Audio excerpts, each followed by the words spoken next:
Good evening, everyone. Tonight's call to order tonight's regular meeting of the Township of Ocean Board of Adjustment.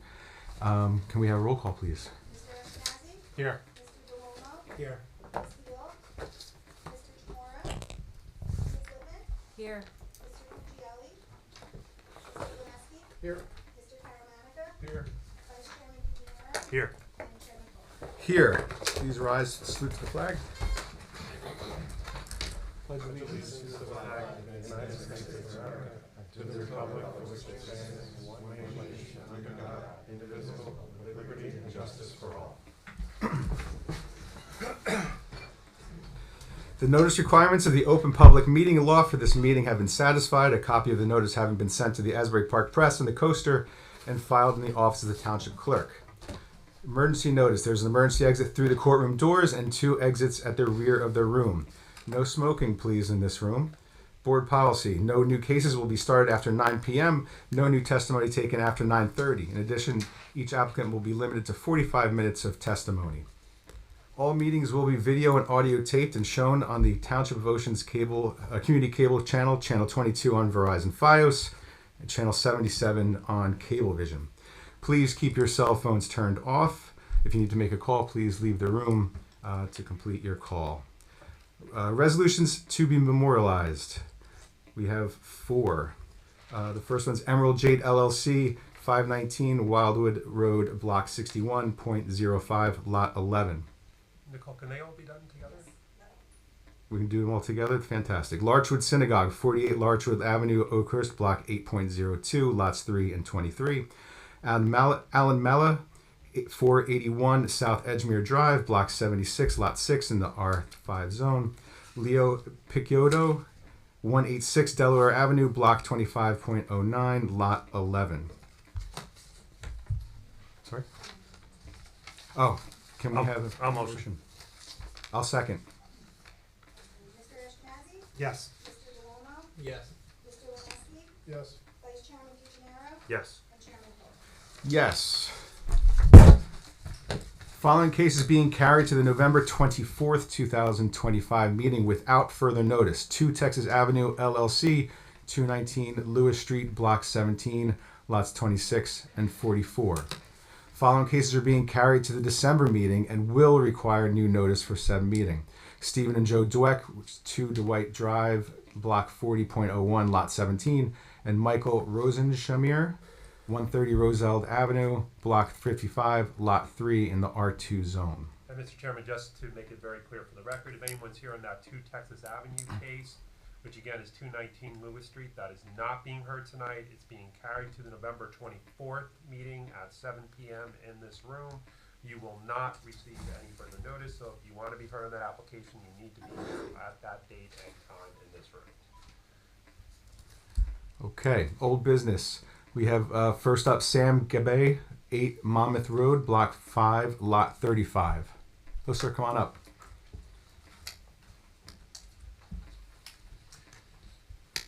All right, sir. And you're still under oath from the last hearing, correct?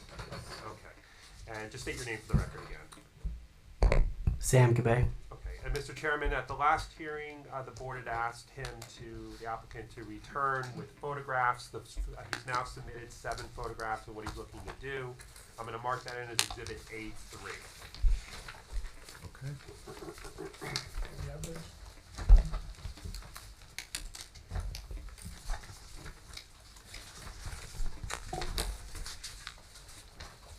Everybody see the photographs the applicant has included? Yes. Okay. Good evening, sir. Good How are evening. you? Do you have the photographs packet style that maybe you could just run through real quickly what you have? If you could be so kind just to walk through these photographs that you sent and just let us know what we're looking at. Sure. And then I'll probably ask for Mr. Higgins to give some input. Sure. Is that okay? So, yep. So the first image is from the back of the house facing the front. The left is Monmouth Road, and the front, all the way by that white house in the front, is Lake Avenue. The condenser units are approximately 27 feet from the property line, not the required 30. And you could see that over here. We, I guess, put them as close to the house as possible. But you could see how much space there is between the condenser and the street itself. We also put trees around the property. The next image you could see from the street, across the street, that they're kind of hidden away. You can't really see them from the street. And also that patch of grass in the front, it may look flat, but it's actually elevated by a bit. Going in closer, the next image is a closer shot of that on the sidewalk itself. The next one is on the sidewalk again on an angle. Just trying to get as many different angles as possible. This is head on. This might be the best picture I've ever taken in my entire life. Very clean lines. And the last one is, last two I'd say is just from the other side, from the front of the house facing the backyard. Okay. Now, when you're across the street taking that picture, what is across the street? Remind us. I think we talked about it last month, but just remind me. Is there a house right there? I don't know what I would call it. It's definitely people living there. Okay. It's a house. I don't know if it's a house or a condominium or Okay. a multifamily home. All the neighbors are still trying to figure it out. Does anybody have any questions? Mr. Higgins, you weren't here last month, but if you could give me your impression after seeing these pictures, and have you been out to the site? Yeah, I've looked at the site. I obviously wrote the report on it. I don't have a problem with it. It's screened. I think one of the recommendations when we redo the ordinance is gonna look at possibly allowing air conditioning units to be in the front yard if they're adequately screened, because quite frankly, if they're there, any noise from them will not disturb the adjacent neighbors. And as long as visually it's okay, I don't have a problem at all. I think it's actually a better location than on the side of a house, right adjacent to another residence. I assume that would be particularly when there's two front yards, Yes, right? exactly. Yeah. And this is considered a front yard because it's a corner lot with Yes, two fronts. Because from the photos, it doesn't look like a front yard. It looks like a side yard. Well, your front door's on Monmouth Road? My front door's on Lake. Right.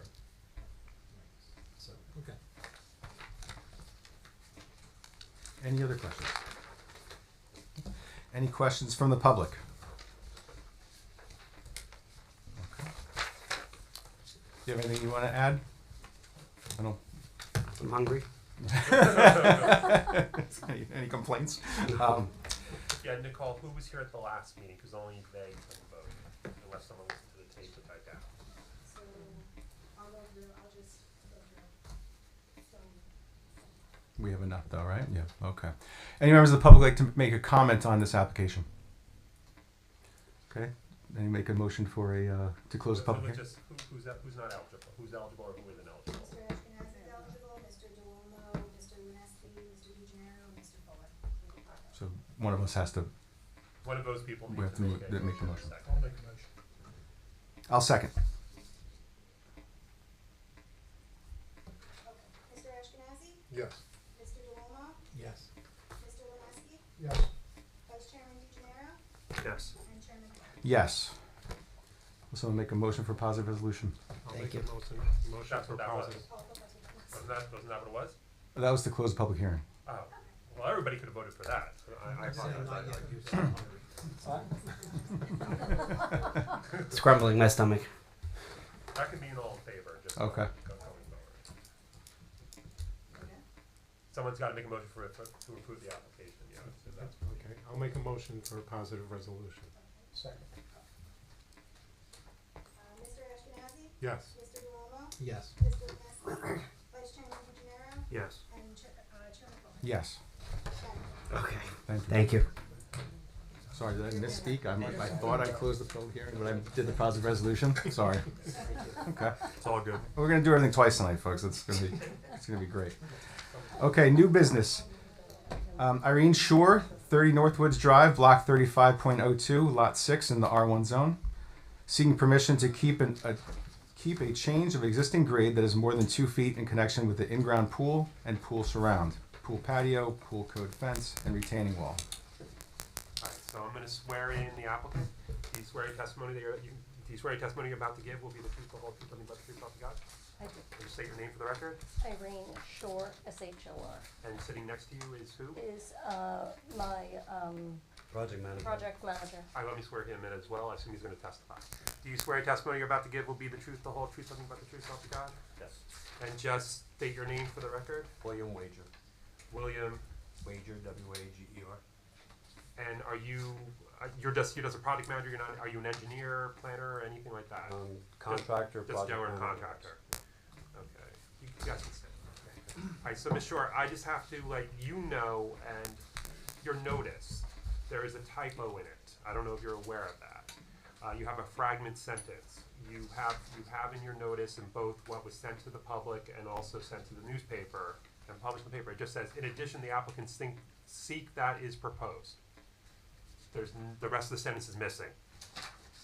Okay, so I'm willing to let it go, but you have to understand that if someone challenges you later on based upon a notice issue, that's gonna be on you. And I just want to state I want you to state for the record that you are okay with taking on that risk. I'm okay with that. Okay, so you can't yell at me if we're in court at some point and someone challenges the notice because it's your notice. Okay? Sure, I understand. Okay, thank you. I'm fine with jurisdiction then, Your Honor, Mr. Chairman. And we will, and I'm marking the following exhibits. A1 is going to be the variance application itself. A2 is going to be the survey. Exhibit A3 is going to be the pool grading plan.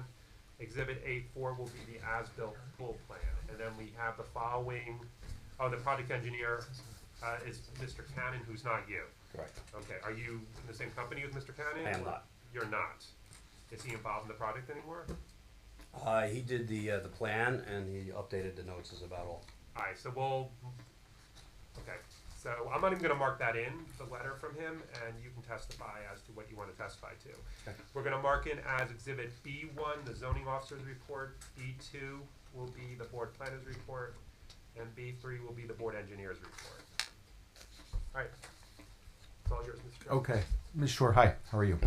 I'm going to ask you to just kind of let us know what brings you here tonight, right? And then you could turn it over to Mr. Wager to talk about the project, some details.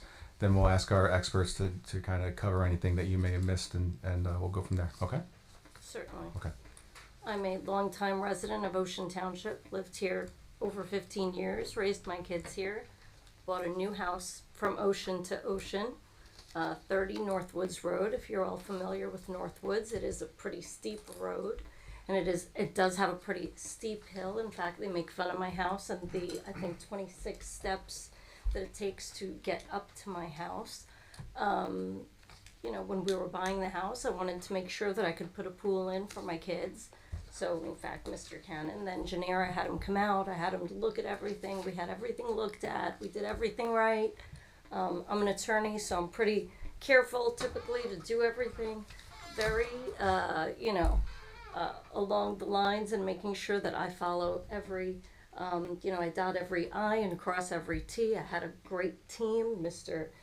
Wager, who assisted me and who was my project manager. I had an engineer along the way who revised the plans, 10 different times to make sure that it met all of the specifications of the township engineer.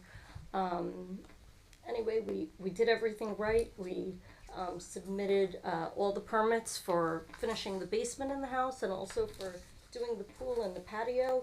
Got through everything, with great effort and after many, many months, all to find that on one tiny corner of the property. So picture you're looking at my house, 30 Northwoods Road. It's that big hill, up to the house. And on the very right-hand corner of the property, the corner is 4 inches too high. 5 inches too high. It is on my property. It does not encroach onto my neighbor's property. In fact, we even positioned the patio and the pool. We made sure we stayed about a foot in to make sure we don't encroach on the neighbor's property and that we had plenty of room to spare.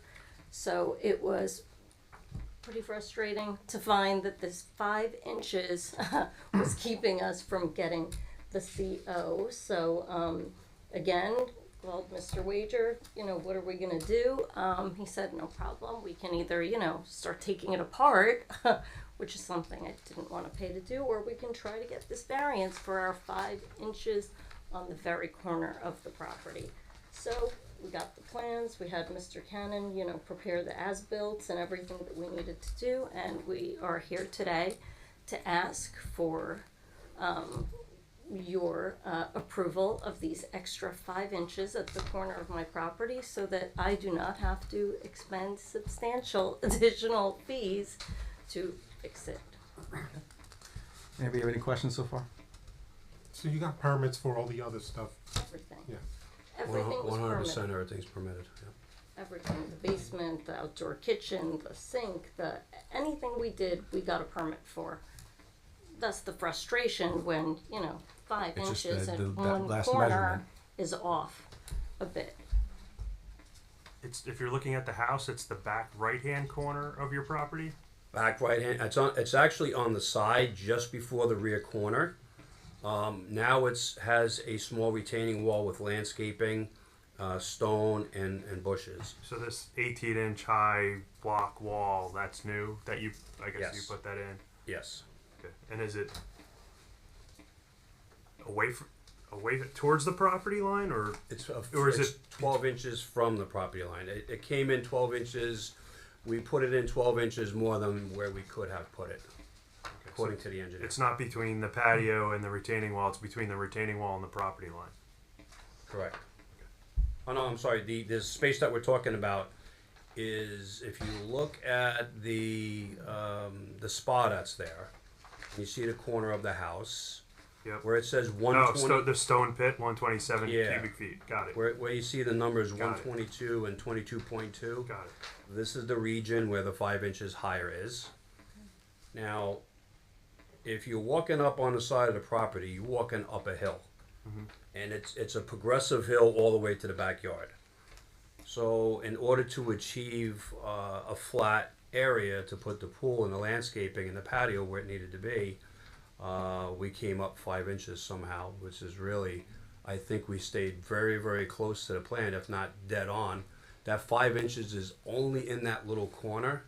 Where the stone pit is called Yes. out, it's literally right there. So it's between the retaining wall and the patio paver. Then. Yeah, so between the trees and the house, in that little area there, I mean, if we were standing there looking at it, we would be looking at each other like I have a quick question. 5 inches. On the application, it states that it's 21 inches higher, and you're saying it's only 5 inches. According to the architect, let's see. Because on the actual application that we have here in front of us, it says, requested approval for 6 square feet area where the corner of the pool patio is 21 inches higher than the code allows. Grade change I over. think it's a typo. Yeah, I think so. We're not, I mean, we're very, very close. Says, the engineer's notes are the pool meets side and rear setbacks. A grade change over 2 feet is minus 5 inches. So maybe it is 18 inches. Again, it's in that little space where it's just landscaping and there's nothing there. So I just wanna get a clear understanding of how many inches it actually is. Is it 5, 18, or 21? Jim's letter says So it says 5. Can I clarify for the board? Yeah, please. So the ordinance, or the variance is being sought is for a grade change in excess of 2 feet. So they're in violation of that 2 feet by 5 inches. So it's the grade change is 2 feet 5 inches. Got it. Oh, that's what this says, okay. Thank you. and From from what they proposed. Half-hour of discussion, I think. That was thank you. So what I'm seeing on the approved grading plan is that the patio was approved in the same location that it currently is, and the plan was to just slope down from the patio to the property line. Instead, a retaining wall was put in, and that area was elevated more than what was originally approved. So instead of sloping down at a gradual or a 3-to-1 slope, it's leveled, and then there's a drop off at the retaining wall. That is correct.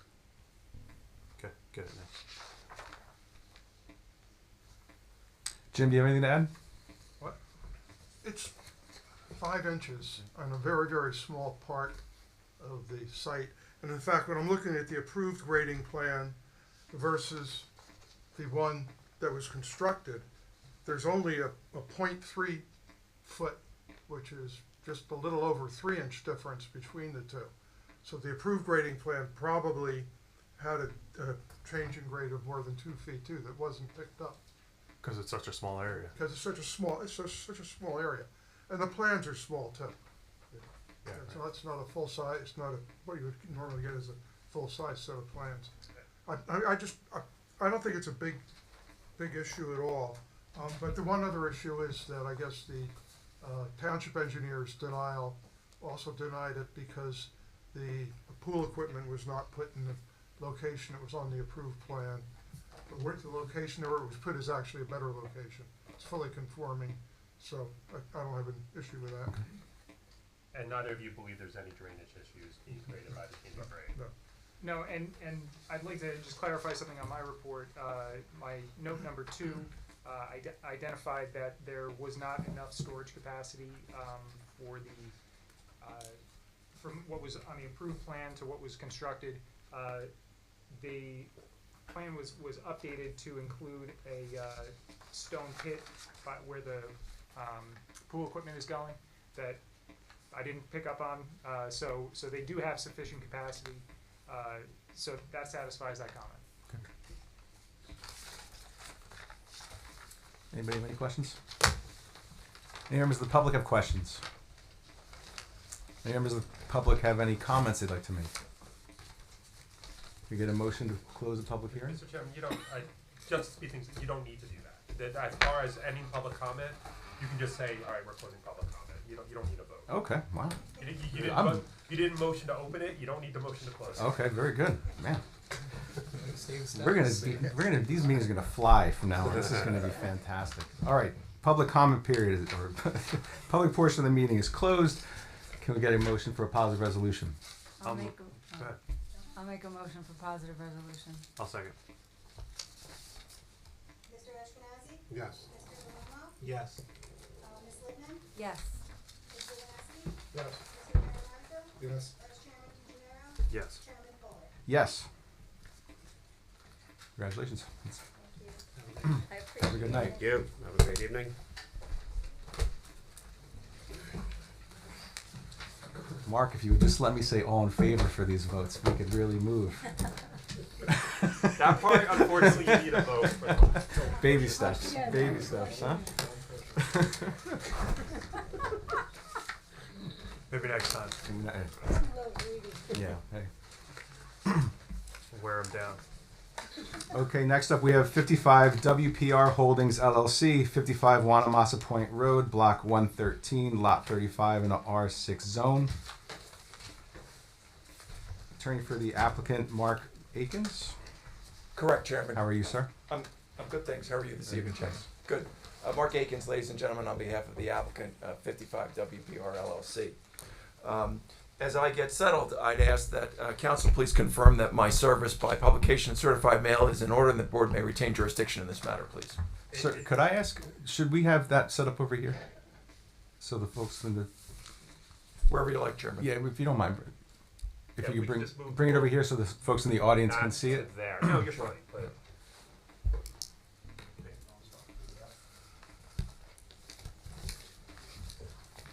That's good viewing for us, but the folks in the audience might want to be able to see.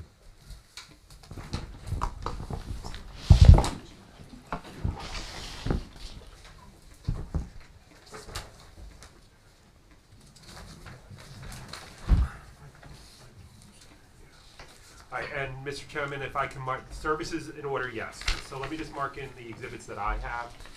Exhibit A1 is the variance application itself.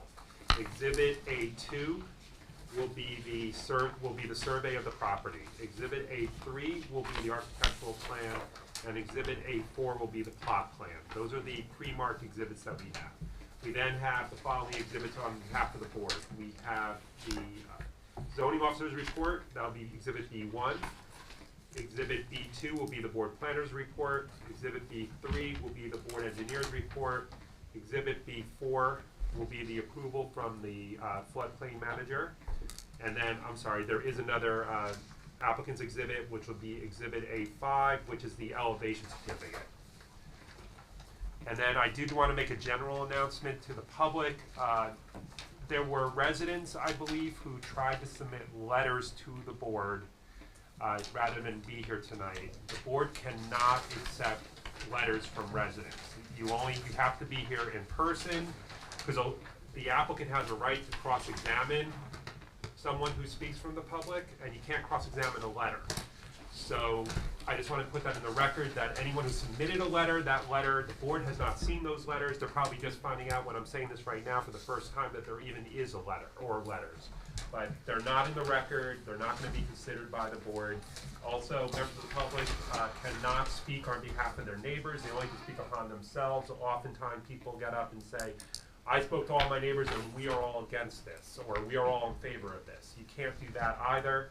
You only can speak for yourself and only yourself. So I just want to make that general announcement for the public. Thank you. And we think this hearing will go more than tonight, right? Yes, Mr. Akins, if you want to address that. Yes, Chairman. So I was contacted by Mr. Gazarovski a day or so ago. He indicated he was just retained, and he asked for the opportunity to bring his witnesses with regard to an objector's case. And so, in the interest of fairness and due process, I agreed with Mr. Gazarovski that I would present my case this evening, and then, with the board's consent, we would adjourn the matter so that he could prepare, if appropriate, his objector case for the next hearing, which seems to be fundamentally fair in the interest of due process. If I fairly summarize that, Mr. Gazarovski? Yeah. Let me first thank my colleague for his collegiality in granting my request. I did, in fact, was retained yesterday. The first time I saw these documents was yesterday. My only function would be, in listening to the testimony of the applicant's witnesses, I would like to hold off my cross-examination until the next meeting. So, however, if Mr. doesn't consent to that, I understand that. That's going to be up to my opinion. That's up to Mr. Akins whether you want to bring back your witnesses or not. If they're testifying tonight. I mean, I had this discussion with Mr. Gazarovski, and my witnesses are here. And while he may not have, in fairness, while he may not have had the opportunity to present his case, to prepare his case in opposition, he certainly can hear the same testimony that I'm hearing from my witnesses this evening. So I would respectfully request that he cross-examine my witnesses this evening so that I can proceed as efficiently as possible. I understand that. And of course, if something comes up at the next meeting where Mr. Gazarovski asks a question and you did not re-bring a witness and the board feels they need to hear from your witness again, Mr. Akins, the board could then weigh that at that time. I understand. My only request would be is that my colleague has an extra copy of the set of plans. I would like to have him give me a copy of it this evening, if you can. Mr. Gazarovski, you can write that. There we are. And Chairman, board members, I would also add that in fairness to Mr. Gazarovski, because he has been so recently retained, he's not been able to articulate what the neighbors' concerns are. And I've been doing this for a few years, as you folks can tell. Not as long as I have. That's true, Mr. Gazarovski. Right, I'll second that motion. Fair enough. Truth is a defense in those situations, Mr. Gazarovski. That being said, we would welcome the opportunity once Mr. Gazarovski has articulated a position, which may or may not be this evening, to chat with him and the neighbors about what particular objections might be. We don't want to create an adversarial situation as neighbors. My client's going to live in this residence as proposed, so we don't want to create an adversarial situation that could be resolved perhaps with sidebar discussions outside of the presence of the board. So I just note that for the record as well, that remains open as well. So Great. Okay, terrific. Thank you, Mr. Gazarovski. Okay, so with that, at this time, Chairman, I'd ask that my architect please be sworn. Sure. Do you swear your testimony you're about to give will be the truth, the whole truth, nothing but the truth, so help you God? Yes. And just state your name for the record. Antonio Scalise, Scalise. And Mr. Scalise, I mean, you've been before this board. I have. And you are a licensed architect, and your license is in good standing with the state of New Jersey? Yes. Thank you. And are you an AIA or R? I am, technically You're both, both, but I am AIA, yeah. Okay, great. Thank you very much. I'm also the chairman of the planning board in my town of West Long Branch, so God bless you guys. I did not know that. Yes, yes. Congratulations. Yeah. Very good, and thank you for your service, Mr. Scalise, as well. Thank you. All right, so that being said, the preliminary is behind us. Mr. Scalise, I'm wondering if you can introduce the board to the applicant's property, talk about the existing conditions. I know we have some photos that hopefully Mr. Gazarovski will agree fairly depict them.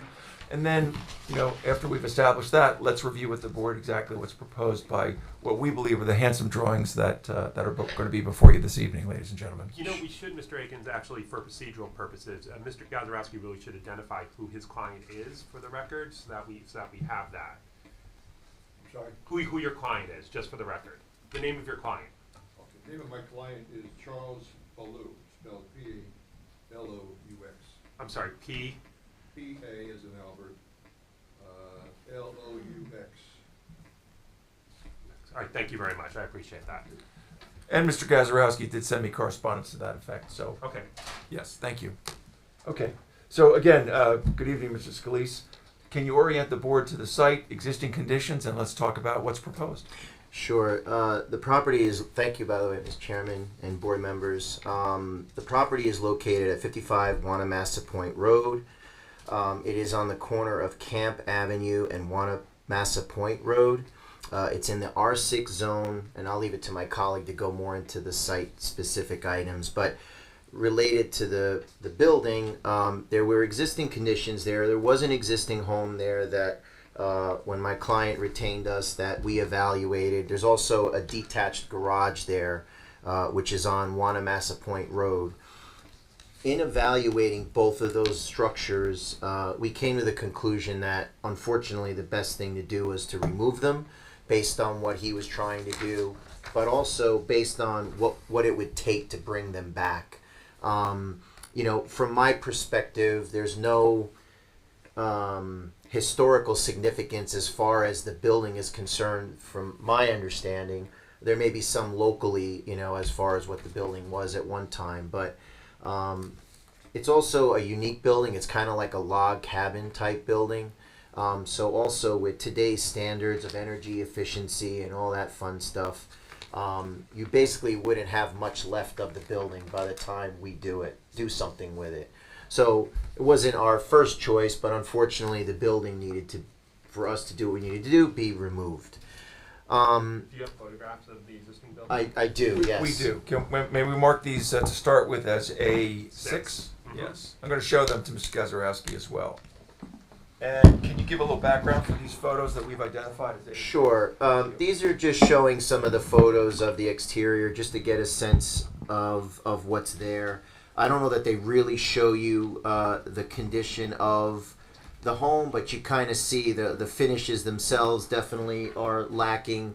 There's holes in the stairs of the deck on the back side. The garage is in pretty bad shape. I think if you look closely on Wanamassa Point Road, you can see that the paint is pretty worn. Overall, I think the point is that unfortunately the building for us just made more sense to come down. And can you estimate the approximate age of that structure? Yes, I believe it was 19, somewhere in the early 1900s. Okay. And same thing for the garage? Yes. Okay. So it was, just to talk briefly about the existing building, it is a 2-story single-family dwelling. Setbacks here are a little bit unique because I've done a house like this in Point Pleasant. If you take a front yard setback and a rear yard setback, it's basically a negative setback. So there's no potential building area because of just the unique shape of the lot.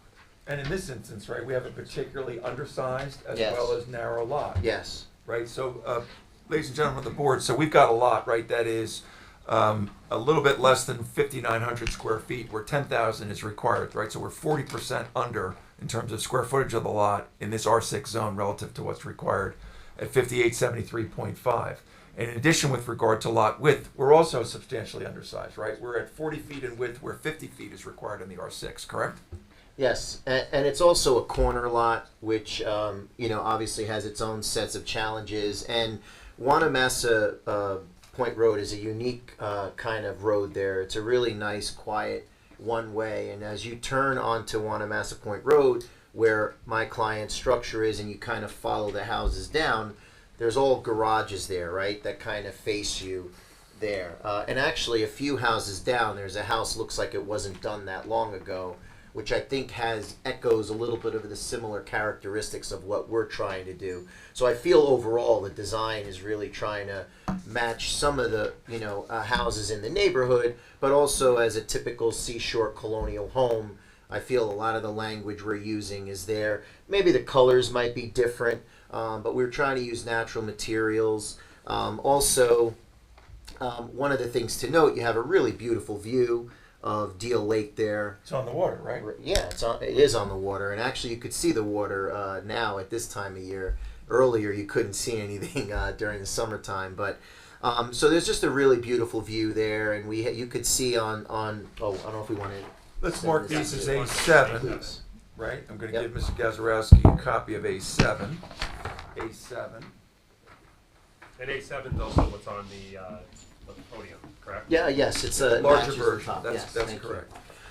And that was prepared by my office. And again, the colors may not be 100% exact. It's also a rendering, which it's always hard to get exact tones. But I think the idea is our client sells windows for a living. So part of the design was trying to have a little bit fun with some window designs. You could see there's a stair tower that's to the right of the page where your front entrance is, which is off of Camp Avenue there. And we're having fun with a little bit of a stair tower there, just to bring in natural light. And I think, overall we tried to kind of follow, which is really what the site dictates, the same shapes of the building that was there. Of course, we're a little bit bigger in certain areas, but overall we were trying to follow the same. It kind of requires a little bit of that lengthy side on Camp Avenue, and it's a very short side on Wanamassa Point Road. Overall, the zone permits a height of 30 feet and 2.5 stories. Our proposed building is 2.5-story dwelling at a height of 29.87 feet. So I want to clarify that we are below the height. The front setback on Camp Avenue is 10.92 to the front covered porch line, which you would see, I guess, on that elevation. The front setback on Wanamassa Point Road is 5.99 to the proposed attached garage. So one of the things we did a little bit differently, and you would see that on my colleague's site plan, the house, the home, and the garage are separate now. We're proposing just to kind of connect them and create a little bit of a better connection from going in from the garage into the home. We're trying to keep the mass down. That's on the right side of the design. Can I ask you perspective? Sure. You saw my face. Yeah. Yes. Sorry, I wear my heart on my sleeve. I in this picture, the neighbor, where on your rendering this home? So we didn't do an exact photo of where that would be there, but that photo you see on the upper left is actually what faces the water. So what faces the water on my design is the on the left. Yep, right there. Thank you. That faces the water. Correct. But that's not the house. That's just a block on his drawing. It's representative. Right, it's understood. But the size isn't representative. It is. That's a per scale. Well, I mean that's that's just a rendering meant to show the home. We did not. That's what I'm saying. Oh yeah. The block to the left, that house, that white existing house that's there. Looks like the dome. That's not the actual size of the house. No, correct. I mean it's representative, correct. But to answer your question, So is it closer in person than you've depicted it there, or no, that is accurate? I just want to stress that the rendering is purely for visual purposes only, not meant to give you the exact scale, because renderings are very tricky. There's depth, there's again, I just want to be clear, that's just for representation. Thank you. But that house next to you is only 3 feet from the property line. We'll have, when the engineer, forgive the interruption, Yeah. when the engineer testifies, we'll have a Google Earth exhibit that will show specifically the location of those adjoining structures. Yes, yeah, that's why I'm omitting some things, but my colleague, yes, will I mean, I clarify have the that. plans also, but I just wanted verbal clarification on. Sure. So the rear yard setback, which would be the property line, is 2.99 feet to the proposed dwelling, and the side yard setback to proposed rear covered patio is 35.96. We do provide 3 spaces for 9 by 18 for parking, and the total square footage of the home is 3,001 square feet. But what I want to be clear about is that the first and second floor is 2,571. The reason that we get to the 3,001 is the attic, which is within the peak of the building, has a little bit of square footage there, and that's what brings it up to 3,001. But if anybody's looking at the home, it's basically a 2,500 square foot home, which is, to me, modest sized home. All right, so I'm going to tell everyone in the audience again, this is like a court hearing. Okay, you can't comment from the audience. It's being recorded. Everyone, you have to be under oath. So please don't talk from the public. You'll be given an opportunity for public comment. Okay, we promise everyone's going to be an opportunity to speak, but you can't speak from the audience. The existing size of the dwelling currently is what? The existing is approximately just the 2 floors, no attic, is about 1,600. And the detached garage, which in my number, the detached garage is separate, but it's about 371.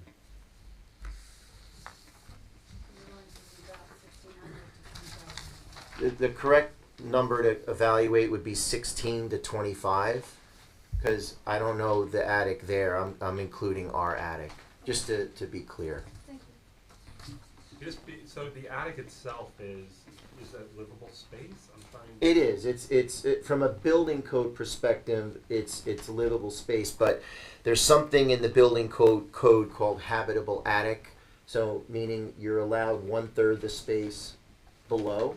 So the attic is allowed to be 1/3 the space below. If it goes bigger than that, then it becomes another floor, and then you either have to protect the building or sprinkler the building when you go there. So this is just a typical attic space that's done a lot of times in many different towns. We're defining it more as from a building code perspective. So what's in the attic?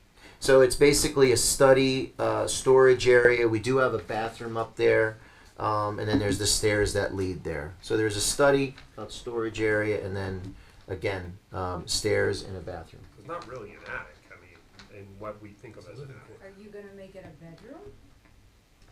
Right now we're showing it as a study. That's what it was meant for. But it could be turned into Could it be? Well, it has. Well, and if it would be allowed to be a bedroom, it does have the proper egress that we do every day. So I want to be clear. This is a attic space. Yes, it's livable, but it's still within the roof line. I understood, but yeah. most people don't have bathrooms and studies in their attic. I'm also thinking parking. Bathrooms in attics are normal now? I mean, if you want me to, I've done a 4-story home in Long Branch. Yes, I mean. Well, why is that not just a 3rd story rather than an attic? Because it meets the 1/3 restriction of the floor below. Yeah. Under the building code. But if it's a bedroom under the code, you have to make sure if it can be a bedroom, then we have to be concerned with parking adequacy. So I'm telling you right now, this is a study. That's what's on our plans. That's what we intend it to be. Could it be a bedroom? I'm not going to tell you no, but it was meant to be a study. What is the parking count for this property? Do we know? Is that beyond your testimony? We have the engineers. Yeah, we have 3 parking spaces, but my colleague would explain that. You have 3 parking, and how many bedrooms are you proposing? There's 3 bedrooms. We have 3 bedrooms on the 2nd floor. It's just 3 bedrooms basically on the 2nd floor. And then, like I said, on the 1st floor we have kitchen, living, dining room, den, garage. 2nd floor we have 3 bedrooms, laundry, and 2 bath. And in the attic, we have a study, storage area, and a bathroom. And how many car garage is the garage? It's 2. 2-car garage? Yes, and then there's a space next to it, adjacent. 3 parking spaces. I would like my colleague to clarify Understood, that. but let's just set ourselves up for this. Sure. Just for the How board's- how many spaces do we need if there's a 4th bedroom? 2.5. And the RSIS is strange. It says if you have 0.5, you round down. So technically, they need 2. They have 3. What if it's 5 bedrooms or 6 bedrooms? 5 bedrooms would then require 3. 6 bedrooms, there's nothing in the RSIS that goes above 5 bedrooms. But they have 3 in it. But the DCA has made a determination, that's my understanding from talking to traffic engineers that have talked with DCA, that each bedroom generates an additional requirement for a half a space. So a 6-bedroom would require 3.5 parking spaces, and you round down, it's 3. Is there anything else that would come into play if there were more bedrooms upstairs other than parking? No.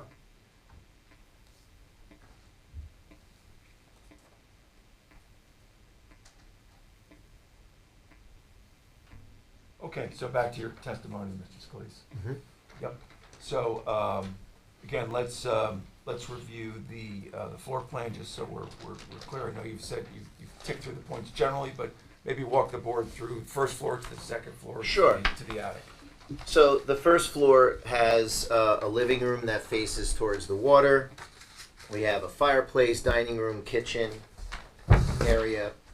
We have a pantry.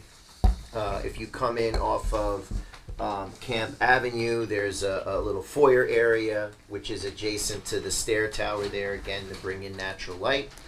We have a powder room, and then we have a den area which then connects you from the foyer to the garage. Now, what's the width of this proposed structure from east to west? It's a West to east. 24 foot 11 and a half, outside to outside. Okay. So a little bit less than 25 feet. Yes. Okay. And how about the garage that's on the street there? The garage would be 18 foot 3. Okay. Can we fit 2 cars in there? I mean, a parking space is 9 by 18. It's a little tight, but I think Okay. you could. Okay. Great. And the overall, again, let's go to the bedroom count. Again, you talked Yeah, about so that, but just on the second floor. To be clear, it's Right. it's a 3-bedroom home. Obviously, the study, I know what you're looking at, and I know exactly what you're talking about. But our client, if he was going to make it a bedroom, he would have said bedroom there, right? Would you agree to a deed restriction that it can't be a I bedroom? just think that's why we ask these questions, because we want deed restrictions if it's not qualified as a bedroom. That's why we ask these questions. Okay, may I? Yeah, please. May I ask a question? What if we meet the demand for parking?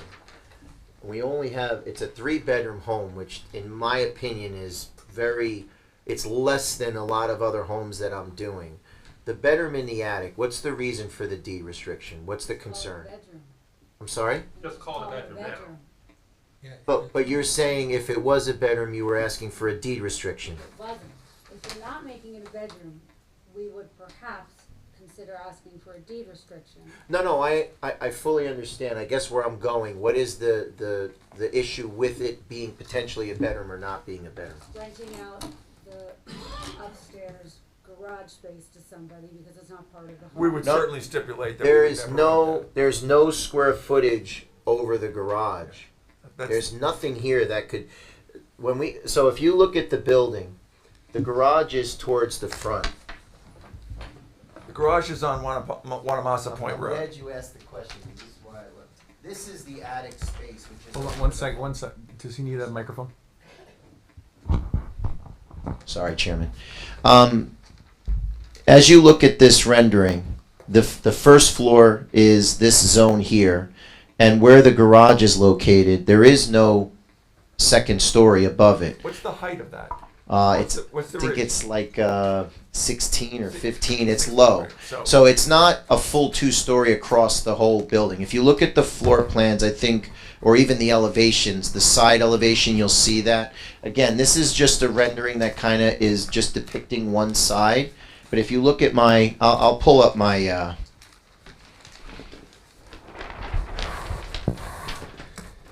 so I think a good example is sheet 2 of 4, A102.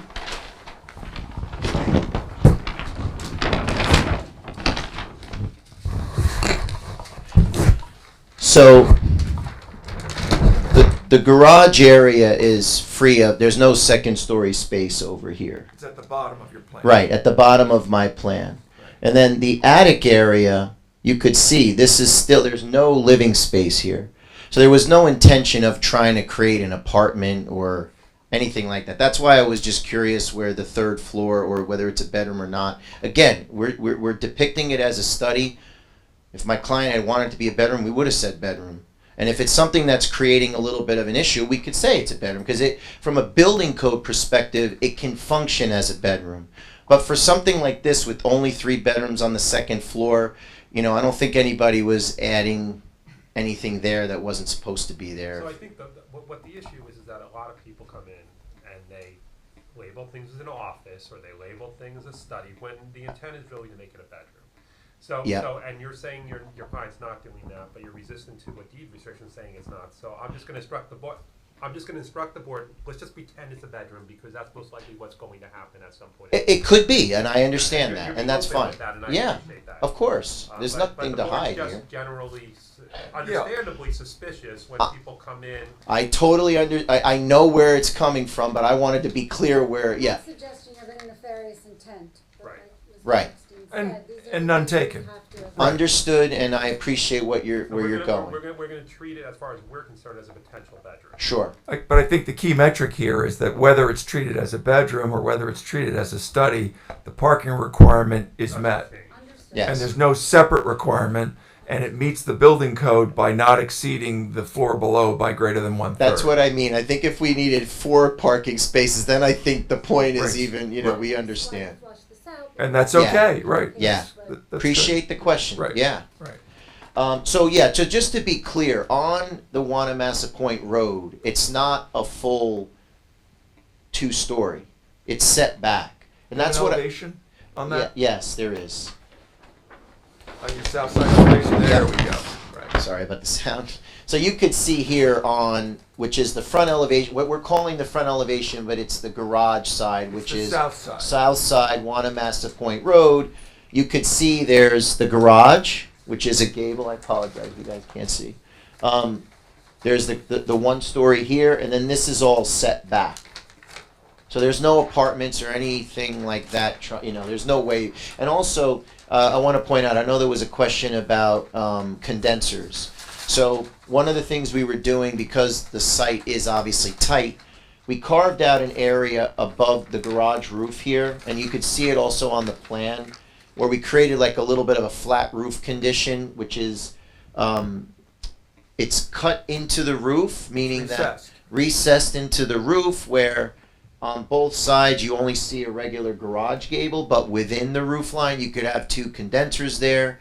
And there was a discussion about, do we screen them, and we can always do a little knee wall or something that screens the 3 sides. My only caution is the side on, which would be the neighbor's side, there is another garage right here as well, so I don't think it's, first of all, I want the water to kind of be able to go off the roof there and not like create 4 sides and block it in.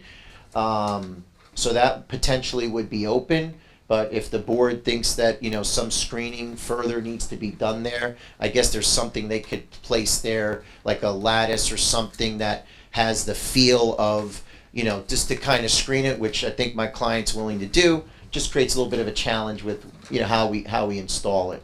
But I know that was something else discussed. And I think at this time I'm Well, I'm going to ask Bennett. I think the testimony was that the garage could fit 2 cars, but it's tight. Do you agree from an engineering perspective that 2 cars could fit in that garage? I agree with what the architect said. It's a parking space is 9 by 18, according to the ordinance, and the garage is, I think it's a little over 18 feet wide. Is that right? Yeah. So you can technically fit 2 cars in there. Technically. Open the door. Technically. It's tight. It's Can tight. It would be sort of difficult to get out. You would just sleep in the car. I don't know. Well, out the room. Yeah. Well, So they clearly need, they wouldn't be using the garage for any storage purposes if you're putting 2 cars in there. I'm sorry? They would not be using that garage for storage purposes if they're putting 2 cars in there. I'm just not used to They're these probably not gonna use applications the where garage someone. to park the cars in there either. I mean, how you gonna get out of the car? Yeah, Right, right, so that's that's what the You're not code is. gonna They use need it. 3 Right. parking spaces if Yeah. they have a 4th bedroom. no, they No. need 2 parking. They do only need It's 2, no matter yeah, what. Yeah. Yes. It's Yeah, even if there's a 4th bedroom. They only need 2. Yeah, Okay. Yeah, So it doesn't make a difference. no. Correct. Okay. So with that, Chairman, board members, no further questions of Mr. Scalise at this time. Council? Any questions from the board? I'd like to close the end of your case. Sure. Mark has As a we- question. I have questions. Yeah, we have some Make questions. the garage a little bit bigger. Would that create another issue? Well, I mean, could we? Yes, I would defer to my colleague if he has a different opinion on that, but, we're a little bit over on coverage, so I think, we're trying to make it as modest of a width as we can. Of course, we'd love it to be bigger, right? But I think we were just keeping it as tight as we could. What's the height inside the garage? It's about, I have a plate height of 9'1", but then you probably have, so maybe it's like 10 and a half, 11, plus or minus, maybe. And there's really no attic space there. It's really tight there. In this Is zone. there any access to the area above where the cars will be parked? Well, part of it is already carved out. Right. And I would say that you probably would have some kind of access panel. We haven't thought that through. Scuttle hole, something? Yeah, like a scuttle hole, exactly. Because there's not much you're going to do in there, right? Maybe you're running an electrical wire or something. It's more utilitarian in nature. I don't think maybe you could store something there, but I think it's really tight. I don't think that's happening. I'm sorry, I can't get off the attic. Okay. The 1/3 rule that you're mentioning, is it the study that makes up the 1/3 of the footprint of the attic that's occupiable or habitable? Let's go to No, your floor it's plan. a function of the attic floor plate and the way it works. Again, this is a building And code. the study is 1/3. No, not the study. No. The entire hatched If you area. look, so if you, The whole floor. The entire yes, hatched yes, area. sir. Yes. If you look at page 204, and it says habitable attic floor plan, That's what I'm looking at. the hatched area is what gives, because the way it works, when you have a peak, this is what I'm saying. This is I call it an attic because it's within the roof line, and usually it's the height that's 7 feet. So it's not dictating the floor plate, the attic. It's basically wherever it's 7 feet or better, meaning that you actually have a walkable area. That's what's counted in that square footage, because the rest of it is, on an angle. If I kept walking, even myself at my stature would hit the side of the wall that there. hatched area is 1/3 of the footprint of the Space below. That's correct. space below. The not second floor. Second floor. Second floor only. Yeah, and it's a building code Yeah. issue. We just put it on there just for clarity, but it's a building code issue. And for further clarity, is the second floor itself smaller than the footprint of the first floor? Well, yes, Okay. it is. So it's a So further this, reduction. yeah, the second floor is, let's see here. It's about 1315 is the footprint of the second floor, Right.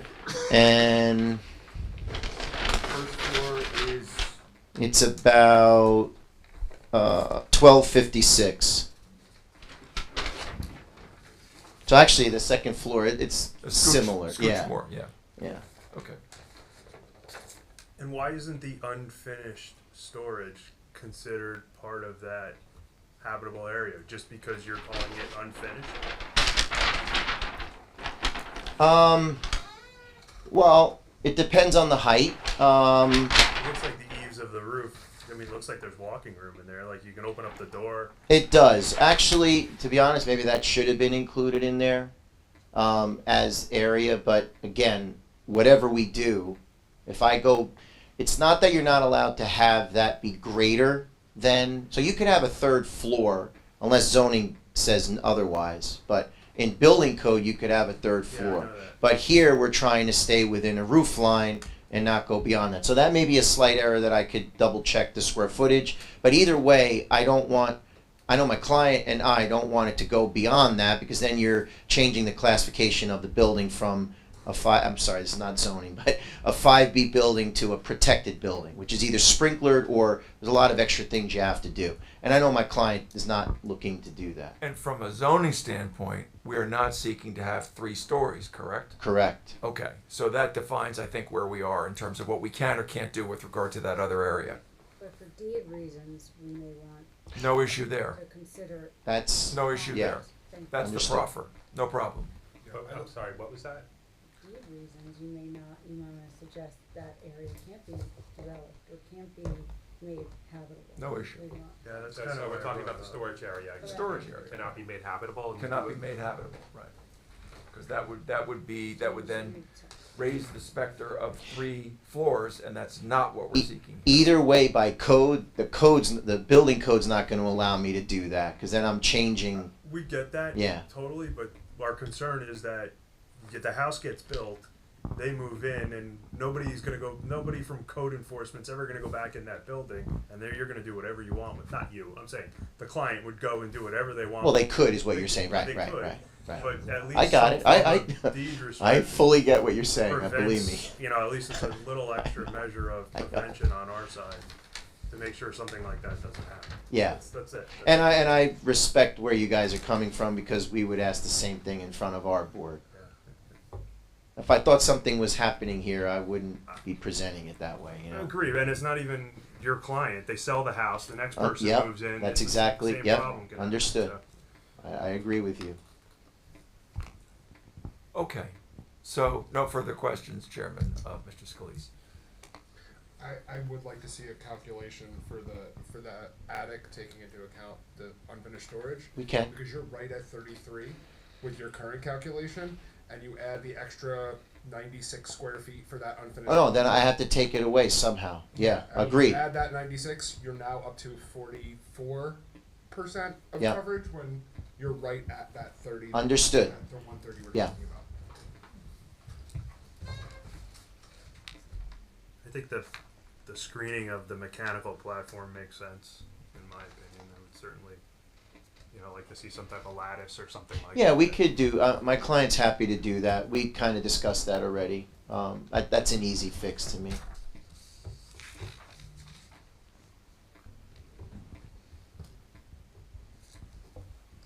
Any other questions of this witness? Anyone from the public like to ask questions of this witness just based on what he's testified on or testified to? Well, ma'am, you gotta come up, you're gonna take the microphone, and we're going to swear you in.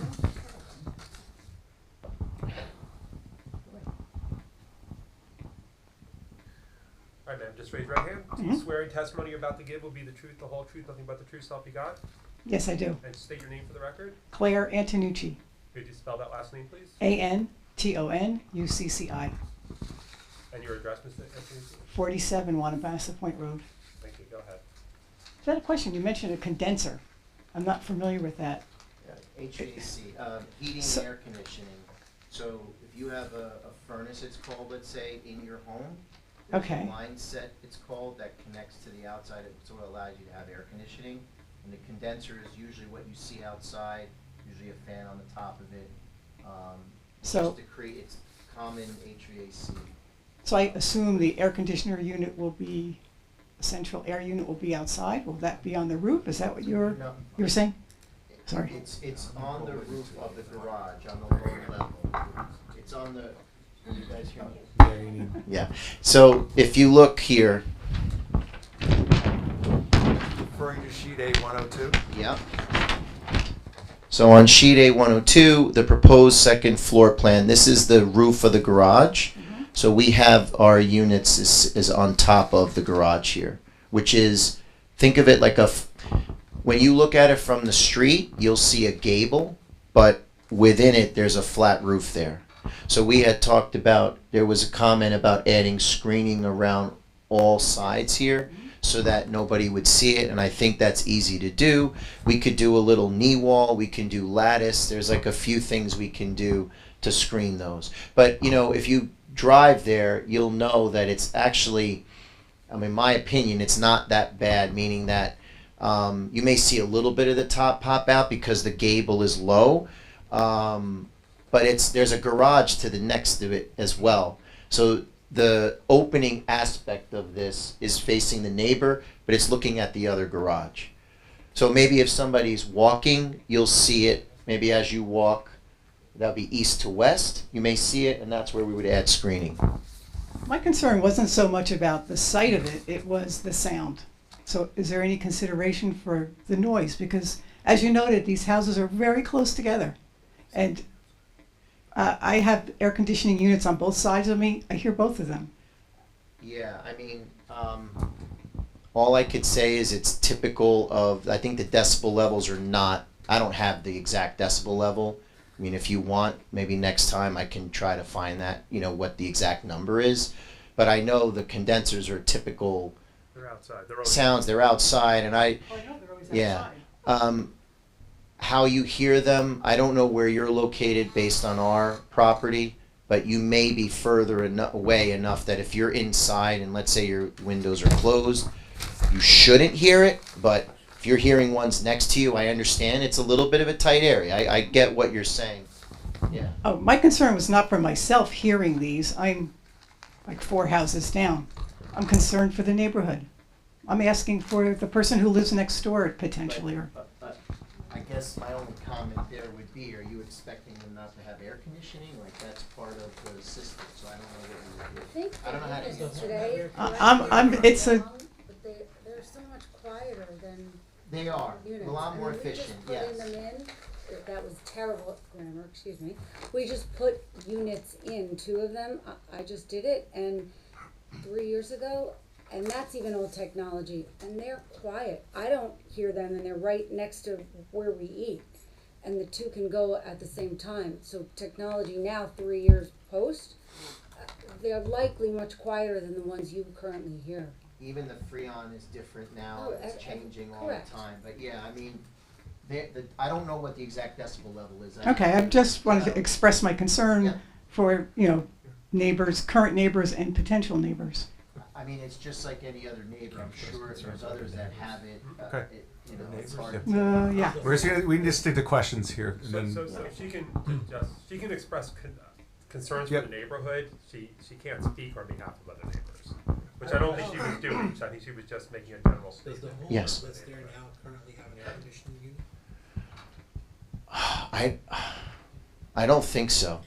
I don't remember seeing it, but it could have. Next door to the home have an air conditioning unit? Yes. Yes.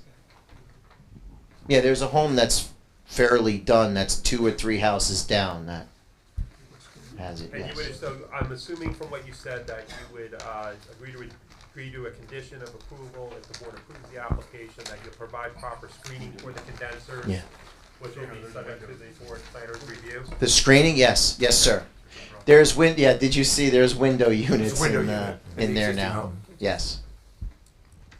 I have one question.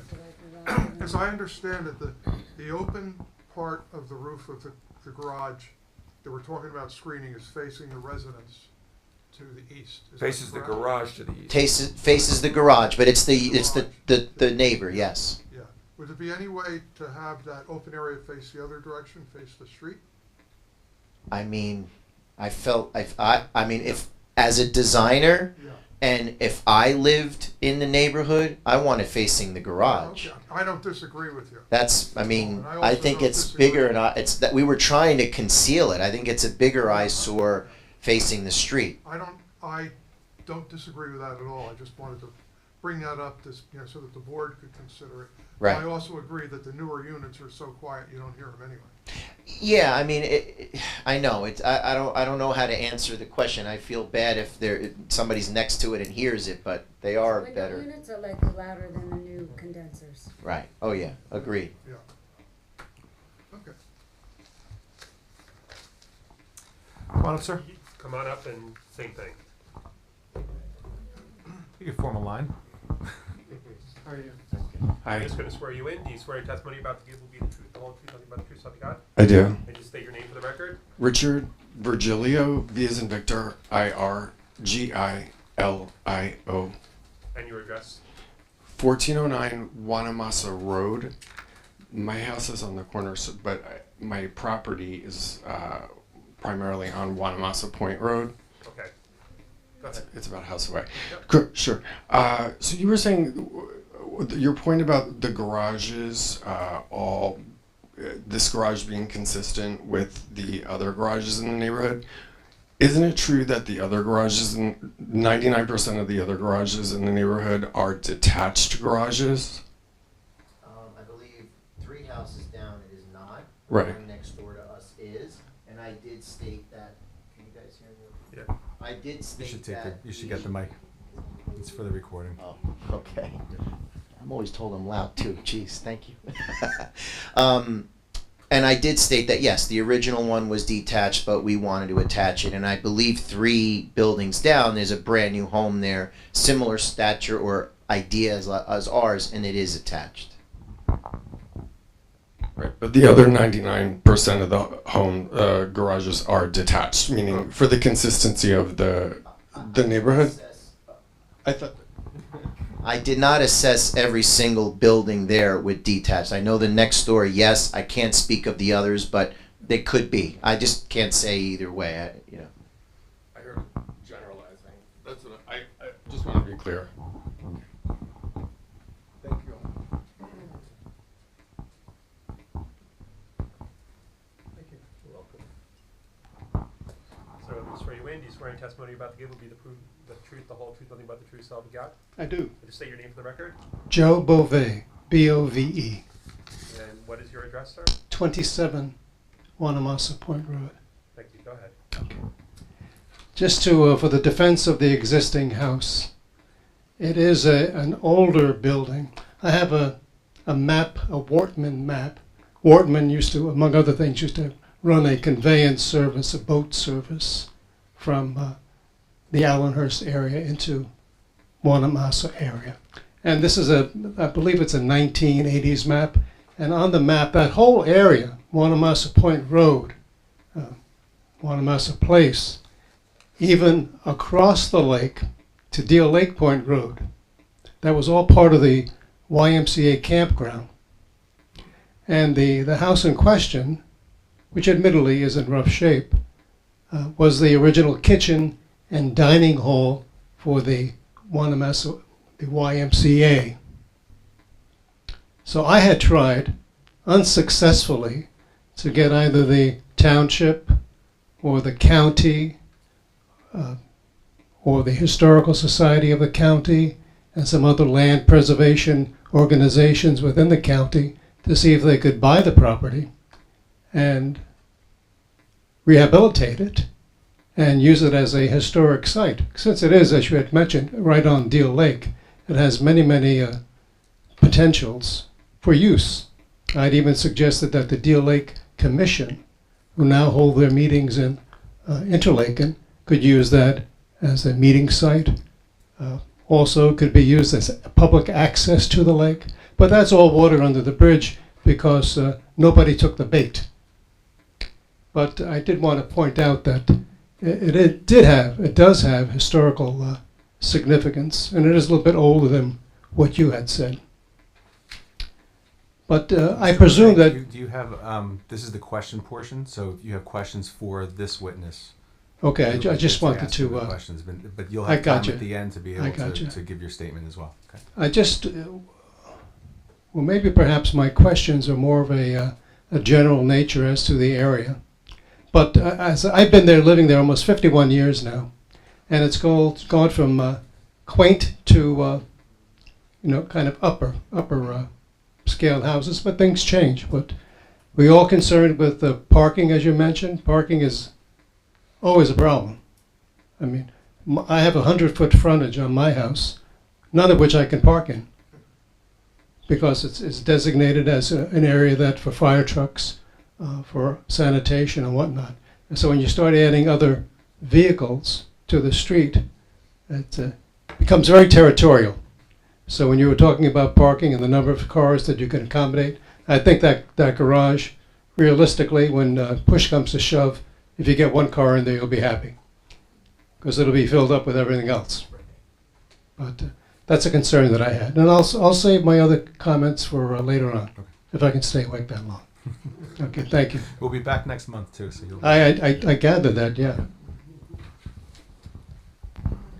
Thank you. The name is Robert. Oh, sorry. Do you swear that any testimony you're about to give will be the truth, the whole truth, nothing but the truth, so help you God? I do. Just state your name for the record. Robert Torrance, Torrance. And your address? 1310 Garvin Avenue. Garvin? VEN. VEN, Garvin Avenue. All right, go ahead. I had a question. You said that the side to the east was going to be 2.99 feet from the property line. Is that for the full length of the house?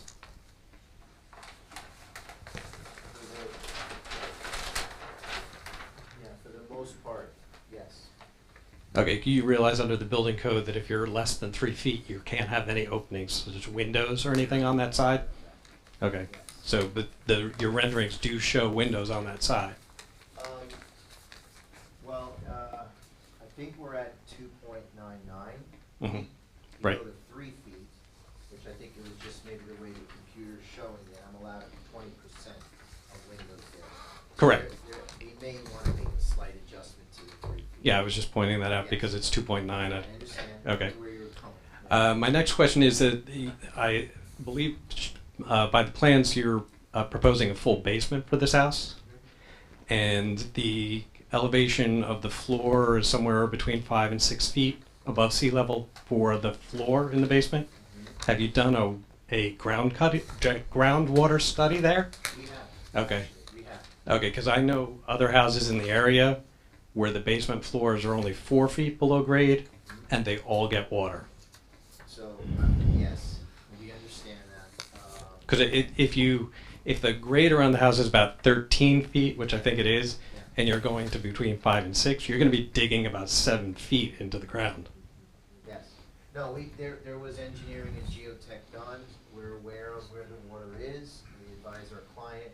You know, again, that has no, with all respect, and I'm saying this with all respect, it doesn't have really a bearing on zoning, only because it become like a building technical thing. Right. And if we have to create a bathtub, you know, we've done that before. Okay. It's not ideal, and I hear what you're saying, but we are, we're well aware of that and appreciate your point. Okay. The other issue I was going to bring up was in relation to Mr. Virgilio's question. The house that's 2 feet, 2 houses away, which is new, it was built probably 7 or 8 years ago. They did get a variance for a front yard, but there is the setback is 25 feet from the road. Yeah, there's enough room to park cars between the garage door and the house. We're not talking 6 feet. Right. We're talking 25 feet. Yeah. Okay. I got you. Okay. Yep. That was all my questions right now. Thank you, sir. All right, so the basement brings up an interesting concept. I'm just looking at the basement now. This is the basement, and the basement, again, has a bathroom, it's got storage space, it's got everything. And if the basement became a bedroom, and the attic became a bedroom. First of all, the basement cannot be a bedroom because it would be illegal because it doesn't have an egress. So if he were doing that, it would be illegal. Could somebody put a bed down if he sells the house and somebody put a bed down there? Of course, but that would be that's illegal. It can't. I understand. So that should be a deed restriction where you wouldn't have a bedroom down. That's what I was about to say. Can we agree to a deed restriction that the It's not even safe for somebody to have a bed down there. So it's even but of course. All right. So is that something the board would like to see? Yes.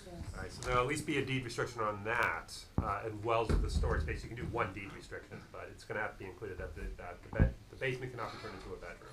Mark, if it's, I don't necessarily want to argue about this, but if it's illegal, and we put a deed restriction on something that's illegal in the first place, are we then giving the impression that we think other times it's okay to put bedrooms in basements? No, when it's illegal what in the first it's place? doing is putting people on notice because he knows the building code.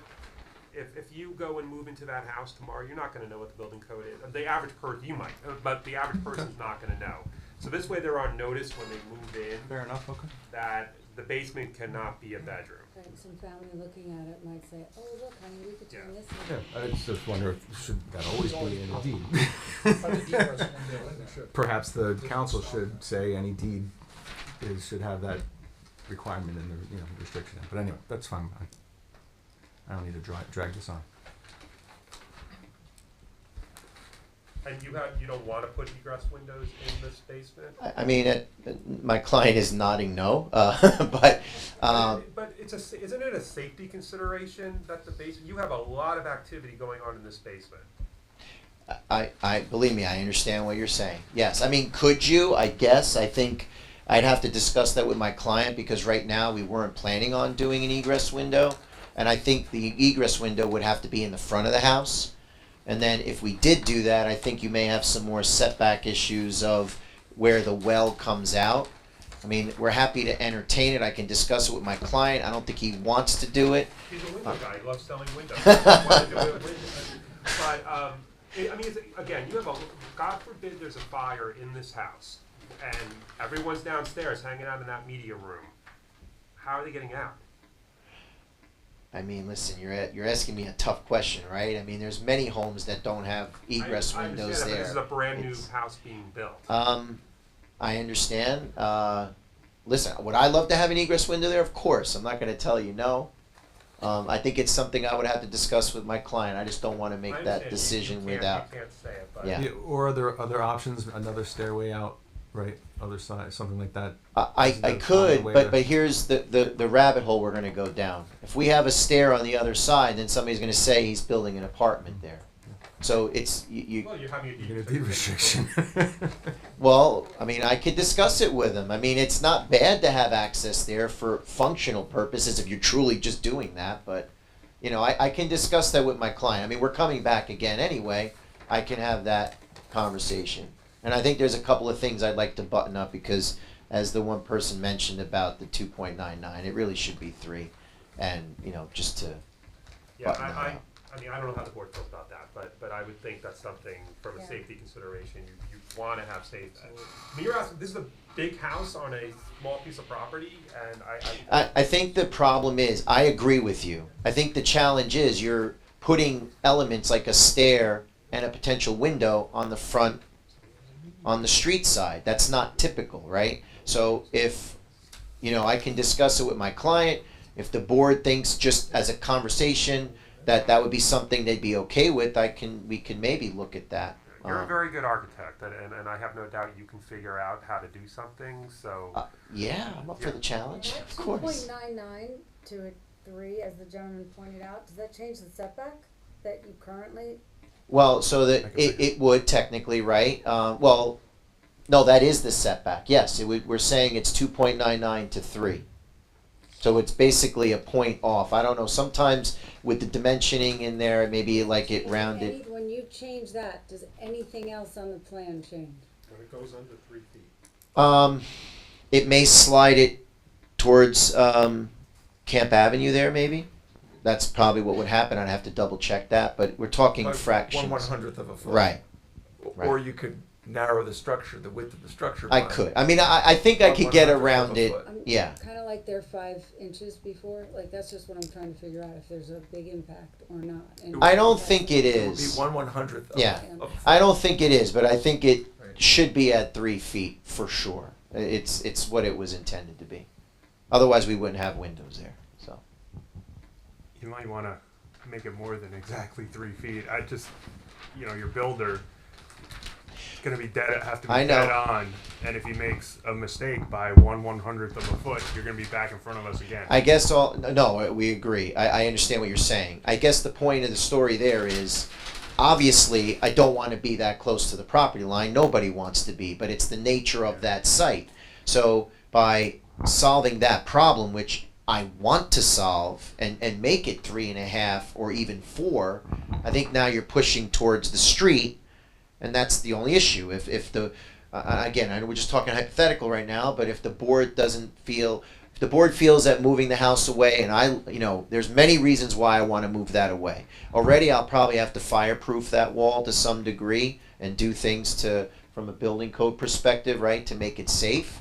Of course I want to move it forward, away from that line. We just may get a little closer to the street. I don't know, I'd have to talk with my colleague what that would mean. We are absolutely happy to look at that. And I would love to put an egress window in there and so forth, or a set of stairs that come out.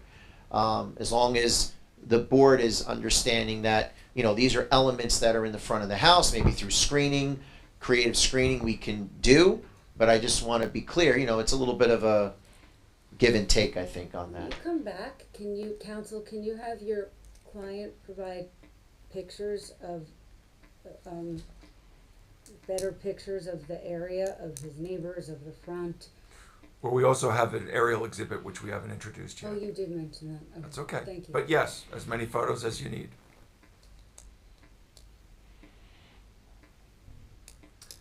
Any more questions from the public? So you're talking about, if you make that a little bit more than 3 feet, you're not talking about narrowing the house, you're talking about moving the house over? I think right now the house is kind of narrow enough as it is. I would love to just shift it over, yes. I mean, that's what I would love to do. I don't know if there's any, my colleague wants to say something, but he would have to, could he swear himself in now, or? We can swear it in, it's fine. Well, look, maybe we could just hold that thought, just so we finish with this witness, if that's okay. It's a better record, particularly where we have an objector counsel. Respectfully. That's fine. I don't think there were any other questions for him. That's why I thought it would be good to, No, there is someone else in the public? No problem. Come on up. Hi, ma'am, do you swear any testimony you have to give will be the truth, the whole truth, nothing but the truth, so help you God? I do. Just state your name for the record. Carol Doyle. D-O-Y-L-E. That's correct. And how do you, it's Carol with a K or C? C. Thank you. Go ahead. 18 Wanamassa Point Road. So my question, and maybe not for you and maybe for the next gentleman, but was around the sewage and the town itself. We've had issues on that street and the sewage lines are very old. I was curious, have you figured out, or is there study where? Okay, so I think the question is, there is no study that looks at the impact of those number of people living in that house with additional basement and attic and all that. And my other question also, did anyone look to see if anyone else on that street has a full basement in there? Because we do not, and I think many of them are not full basements. So you'd be the first one. So, Chairman, I would defer the question with regard to the sewage lines and capacity to our civil engineer. Okay. And I think the testimony was that there were soil borings and soil metric studies done that confirm that a basement is appropriate for this site. Maybe not for other sites, but for this site. Okay. Any more questions? Sewer questions are directed to somebody else. To the civil engineer. Yeah. Yes. Thank you, board. Thank you. Okay. Thank you, Mrs. Scalise. Applicant now calls Douglas Clellon, licensed professional engineer. Nicole, what time did we say? It's been an hour. So it's been an hour. Do we have any objections to hearing further another witness? The policy is to end after 45 minutes, correct? That's up to you. Yeah, I'm okay going further. Does anybody have an objection to do that? Okay. I need one moment. Okay. We're going to take a 5-minute break? Thank you. Okay.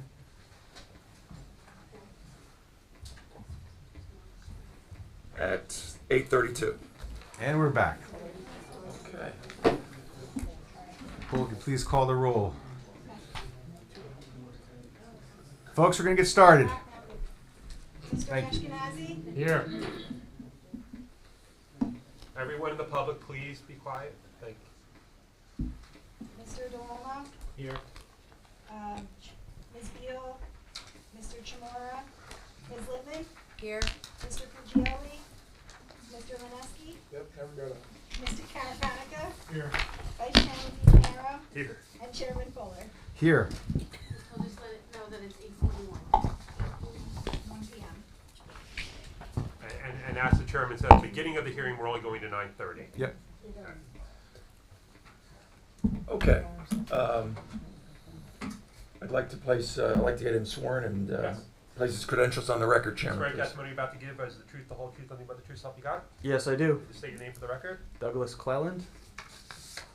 And Mr. Cleland, you are a licensed engineer, state of New Jersey? That is correct. And your license is in good standing, correct? Yes, it is. All right, thank you. Okay, terrific. Thank you for qualifying him as an expert with regards to civil engineering issues. Okay, Mr. Clown, you're familiar with the application that's before the board this evening? I am. And you've prepared the document identified as the plot plan, which is also marked as A4 in the evidentiary list this evening, correct? Yes, that is correct. Okay. And What can you tell the board about some of the engineering issues that affect this particular application? sure. So thank you all for being here. My colleague Anthony already oriented the board to the site, but just to run through some of the more engineering related items. The existing lot size is 5,873.5 square feet or 0.13 acres. As was mentioned, we are in the R6 high density single family zone. It's an undersized lot. It's an undersized corner lot with frontage on Camp Avenue to our west, Wanamassa Point Road to our south. 10,000 square feet is the required minimum lot area, and our lot is, call it 58% of that at the 5,873 square feet. It's much longer than it is wide. I believe our width is around 144 feet, where we have 40 feet in width, where 100 feet is required. The applicant here is seeking to take down the existing two-story single-family dwelling and detached garage and construct a new 2.5-story single-family dwelling with a new patio, an attached garage, walkway to the sidewalk, and a rear deck and patio.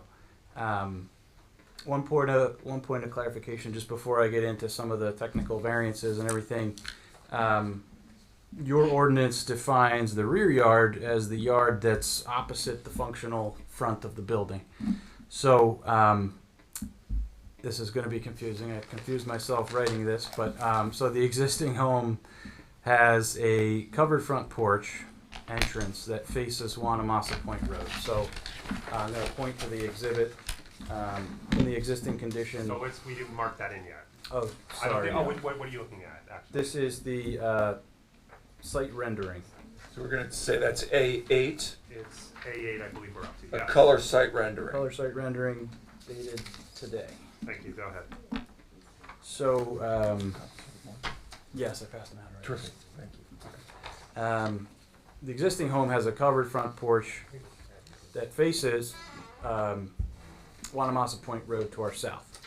So that would make the yard between the house and Deal Lake the rear yard. The proposed home, on the contrary, has its main entrance, front covered porch facing Camp Avenue, which would then make the eastern property line the rear yard. So essentially, the rear and side yards have effectively flipped from existing to proposed conditions. And I'll make a point that that's really a technicality. right. Yes, it's true technically, but functionally, the east side is the side yard and the north side is the rear yard. Understood. And I only pointed out because when you compare some of the numbers, I just want to make sure the board is seeing it apples to apples. And I'll get into some of that. So as I talked about lot area, 10,000 square feet is required. We exist at 5,873.5. We're not proposing to change that. The minimum lot width required is 100 feet. We exist at 40. We're also not proposing to change that. The minimum front yard setback from Camp Avenue required is 30 feet. It currently exists at 12 feet and proposed is 10.92.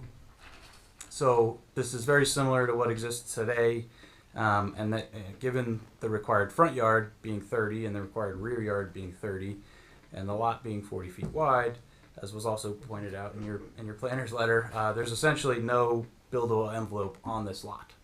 I do want to point out and just clarify for the board that the proposed home, its location is essentially the same as the existing home that's there today.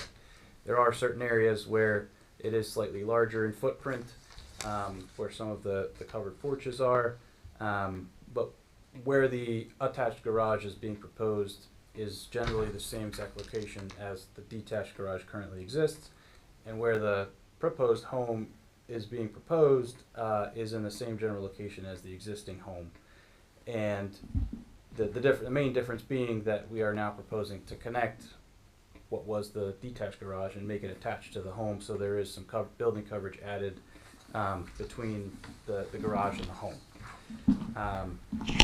As for the front yard setback to Wanamassa Point Road, required again is 30 feet. We are a corner lot, so we need to meet the front yard setback on both frontages.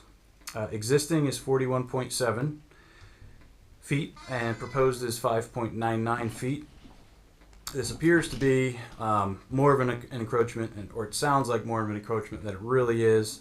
The existing detached garage is set back 6 feet from Wanamassa Point Road, so we're essentially holding that setback line, but given that we're attaching the garage to the main dwelling, that same setback of 6 feet essentially becomes our new proposed front yard setback. As for the rear yard, required is 30 feet, existing is 37.4 feet, and proposed is 2.44 feet. Again, this is why I brought up the point earlier, and as I mentioned, in the existing condition, we noted the rear yard as was the Deal Lake side, and in the proposed condition, it's the eastern property line.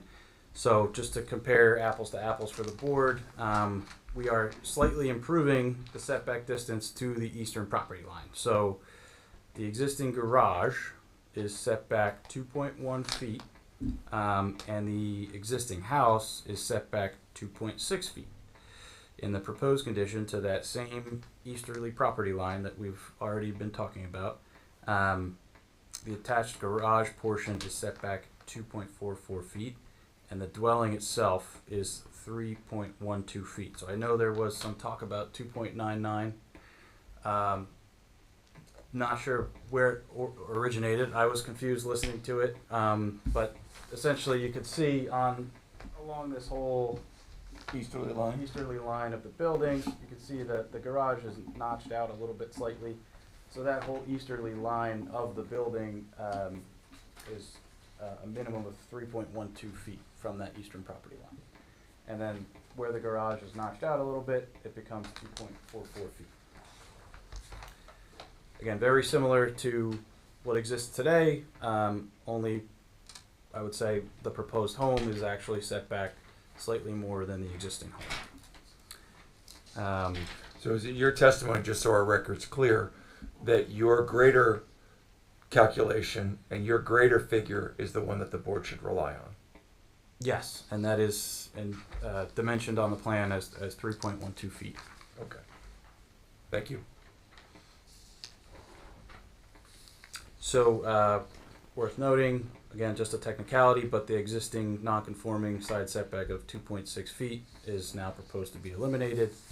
And since the garage is becoming attached to the main dwelling, there was a list of existing nonconformities related to that detached garage. Those are also being proposed to be eliminated on paper. I get it, they're kind of being swallowed up by the fact that it's becoming part of the main dwelling. But on paper, those are proposed to be eliminated. As for the driveway, we currently have access from Wanamassa Point Road. There's an existing curb cut there with access to the detached garage. We are proposing to keep that basically as is, and then expand to provide some more parking area to the east with some paver block to allow for, there's 2 cars that can fit in the garage, and then expand to the west. I apologize. Yes, expand to the west towards the corner, with 2 parking spaces fitting within the garage and a third fitting within that expanded parking area. The minimum driveway setback, what's required is 26.7 feet. Existing is 18.9 feet, and we are proposing that to be reduced to 7.32 feet. And again, that's getting closer to that western property line, not the east. And while we are utilizing the existing curb cut location, we are providing that expanded parking area to the west, so that we have sufficient parking on the property. Obviously, keeping in Where the 3 parking places come in, you're suggesting that 2 are in the garage and then 1 on that paver plot? yes, correct. But I thought we established that you can't put 2 cars in the garage. You only need 2 though, under the Oh, I thought we needed 3. No, they No, need to. the requirement is 2, and I would like to just correct something I said before, that the garage can handle 2 parking spaces. I took a second look at the architectural plan. The exterior dimensions of the garage are 18 foot 3 inches, but the interior dimension is 17 foot 4, and then the opening, the garage door is not dimensioned, but it's small, slightly smaller than the interior dimensions. So in reality, you can really only fit 1 car in there. So it does have 2, which is sufficient for what they're proposing. So I want to come back to that point again, because you heard the questions of the architect with regard to potentially enlarging the garage. So could the garage be widened, in other words, from east to west, at the expense to a degree of reducing the 11.6 roughly feet width of the proposed paver block driveway on the west side of the garage? Correct. That's, I think, exactly what we would do. Being that it's already considered coverage, expanding into that proposed enlarged driveway would be a perfect solution. So I'm going to pause here and ask the board to consider that if the applicant were willing to make those revisions to enlarge the garage, whether the board might find that to be beneficial, so that we could affirmatively provide 3 spaces rather than 1, maybe 2 in the garage and 1 big one on the west side. We can affirmatively provide for 3 spaces with a slight revision based upon Mr. Clellan's testimony to widen the width of the garage from on a east to west axis. Also would address one of the neighbors' concerns with regard to parking in the neighborhood. Yeah, the space next to the garage, I think, is 12.68 feet wide. Looking at the plan.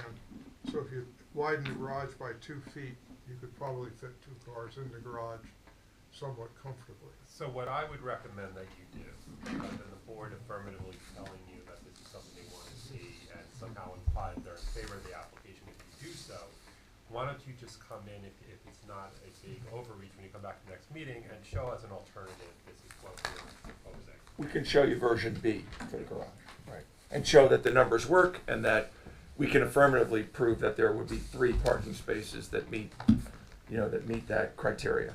I think that would. Even though 2 are just required under RESIS, but it seems to me that we're on the cusp of being able to provide 3 spaces with a very modest increase in the size of the width of the garage. Not the depth of the garage, but the width of the garage. Okay. Thank you. Okay, please continue, Mr. Collins. Yes. So I was talking about maximum driveway width.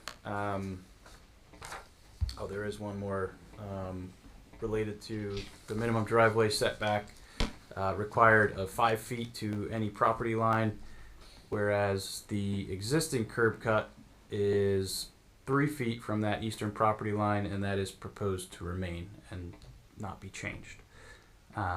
Maximum driveway width required is 20 feet. We are existing at 18 feet and proposing 29.62 feet.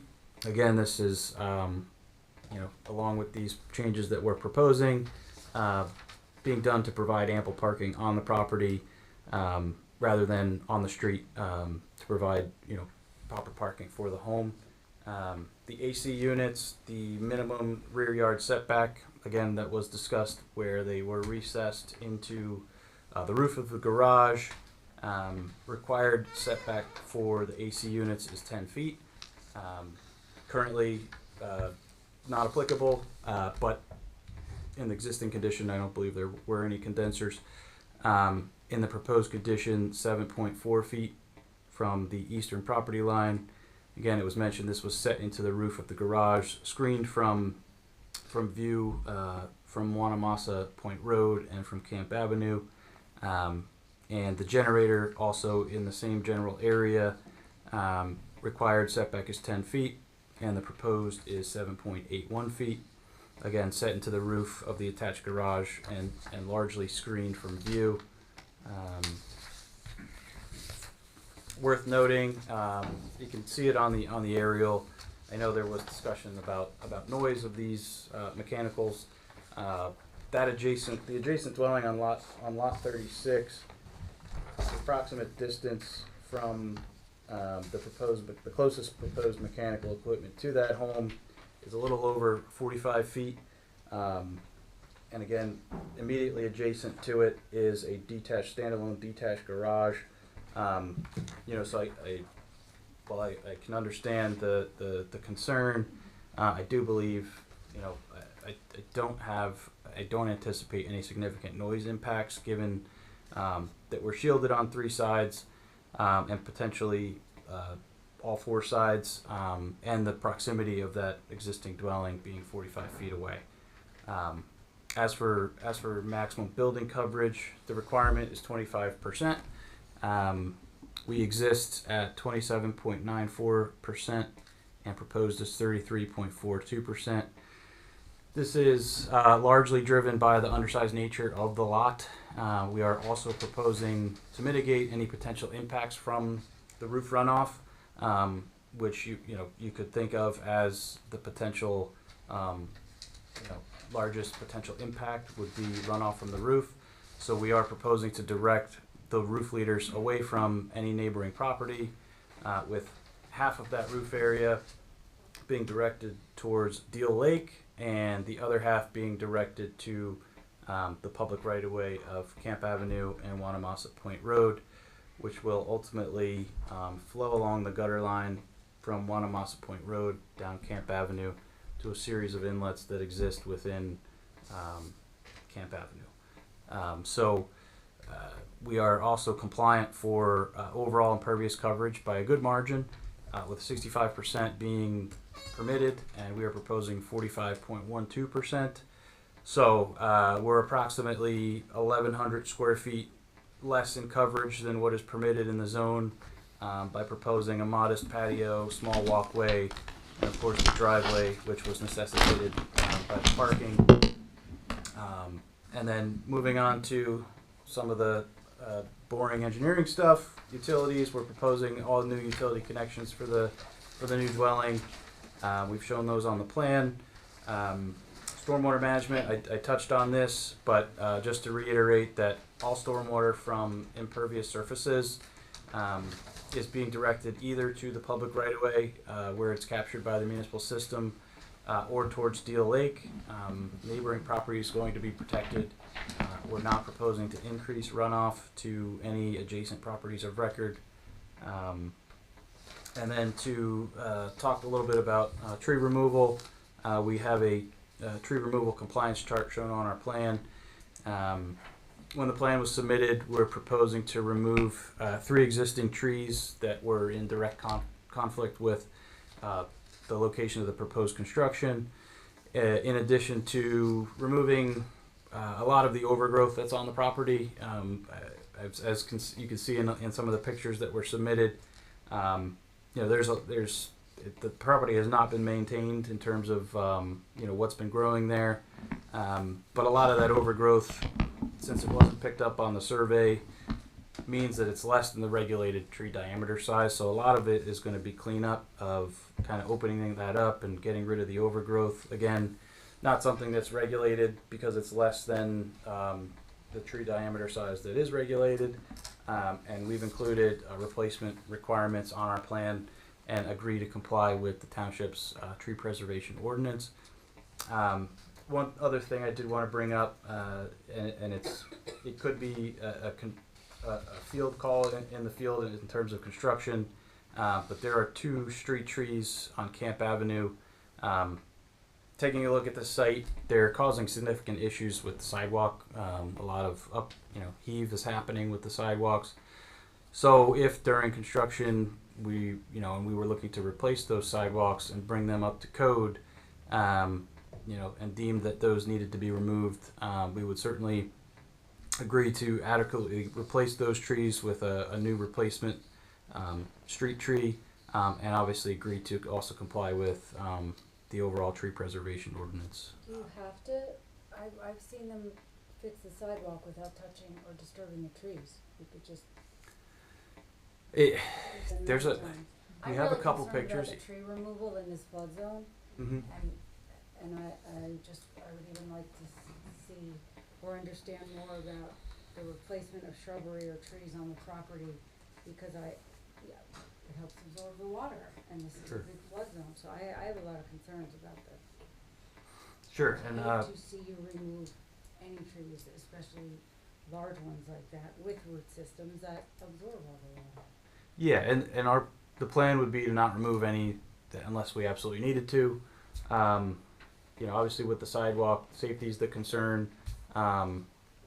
If you don't want to create a steep slope in the sidewalk to get over a root or something, and only for it to happen again over time. So it's something we could take a look at. I just wanted to state that we would obviously agree to comply with the tree ordinance if we did need to remove them, but You know the sidewalks along 71 in North Longwood, where I used to live was right along there, and the sidewalks were just like these. We came in and redid it and didn't have to remove any of the trees. Speak to Mr. Scalise because Mhm. he's the former president. Mhm. He probably knows the house. It's the house that burnt down on Super Bowl Sunday when the Giants played. I'm sorry. But yeah, that's something we can take a look at.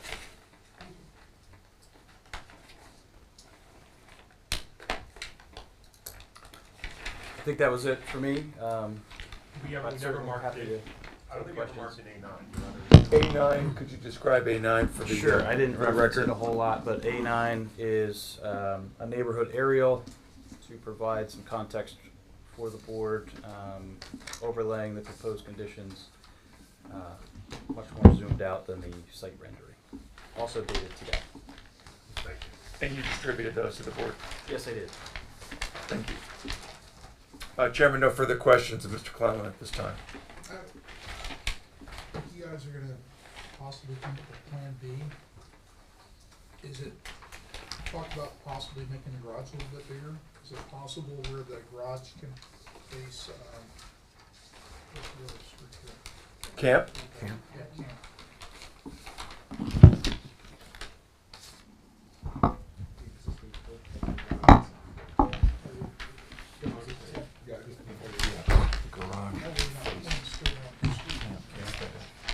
Yeah, and then you could possibly have two inside and then two here.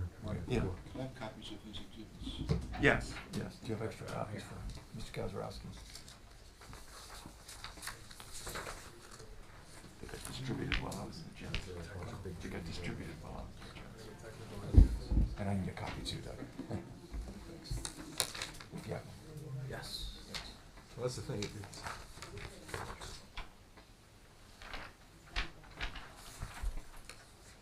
When you come next month, can you provide a plan that overlays the existing house on top of the new house? Yes. Just curious, because you were talking a lot about the existing footprint and the new footprint. I'm curious to see, how that lays out one on top of the other. And then I had a question concerning, a lot of conversations been happening about the basement and drainage issues. I guess I'm more concerned about the house next to us not having a basement and undermining that house.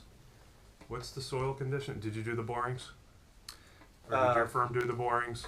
We didn't ourselves. I know you don't do them yourselves, them, but you we ordered them. reviewed You them. reviewed Yeah. them. What's the soil? What's the soil? I don't know off the top of my head. I recall not seeing.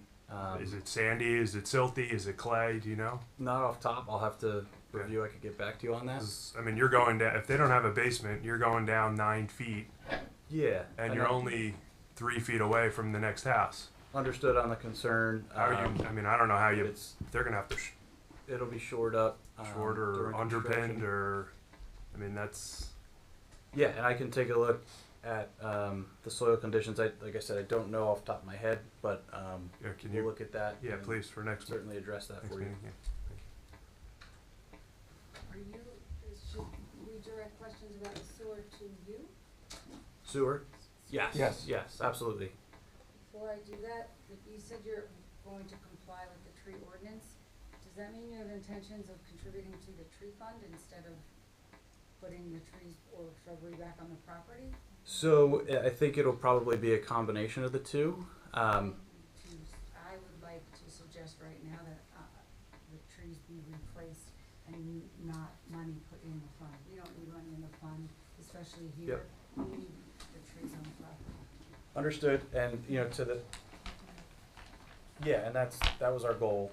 Obviously, as many as we can fit in. That we want the trees to thrive, right? There's only so much light and space, that they're going to get. We want them to be able to be healthy and grow. So we will, to the maximum extent that we can, place them on the site. We want further discussion about what we can and can't do next. You also have a waterfront exposure, right? So you don't want to block the exposure. I'm not suggesting True, going true, any yeah. Right, well, that has to be balanced, right? Yeah, Right, yeah. but Right. because this is a flood zone, it's a concern. Okay. Do you want to see a landscape plan of that? I would like Yeah, to see. that would thank be- you, Mark. That'd be great. That would be helpful. And all these things kind of go together, right? Seeing what the existing frontage is versus what the proposed is. Yes, the existing is whatever it is, 12 to Camp Avenue already, and so you're proposing not much of a difference, but so much more, like the Right. line, right? And so you have all that further distance, that larger amount of a house that's close, that close to Camp Avenue, and then you combine that with the fact that you're going to be removing a lot of trees, right? You'll have to, in order to do all this stuff. Those trees could be shielding that impact, right? So it'll be helpful to have, that landscape plan definitely.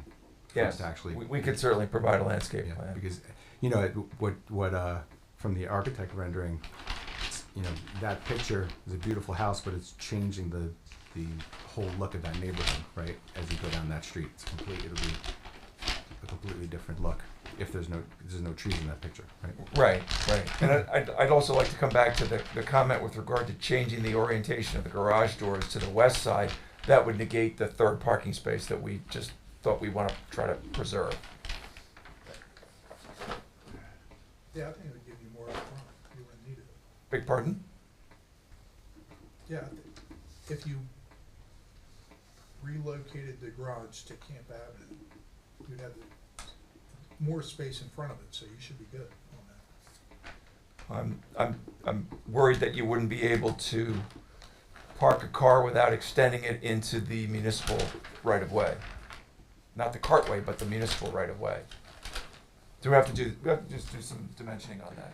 Yeah, and we'd also be closer to that intersection in terms of backing out, whereas now we're kind of set as far away as possible on Monmouth Point Road. That's a good point. That's what backing out to the street. Understood. No, understood.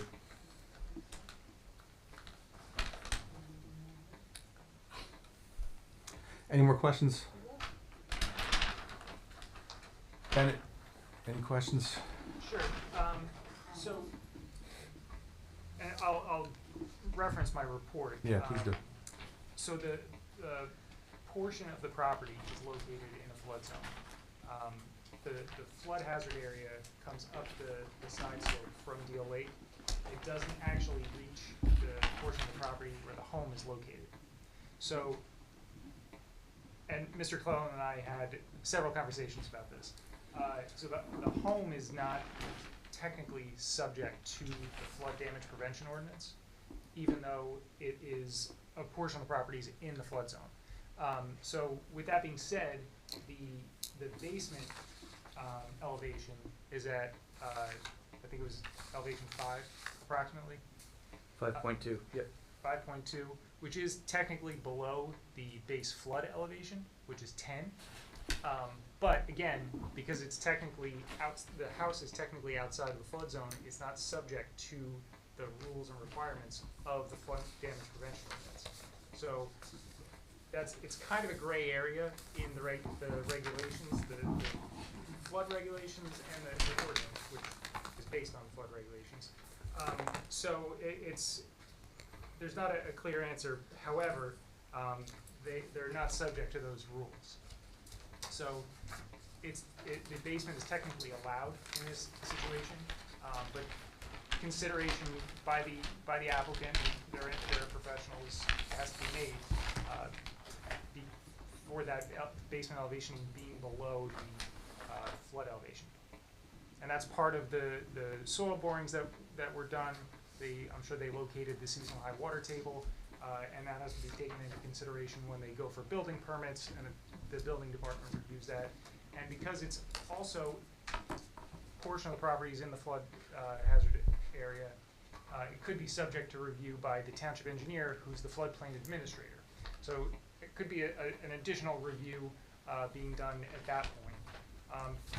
From the board standpoint, there's no variance required from the flood damage prevention ordinance. So there's nothing that we can enforce from that standpoint.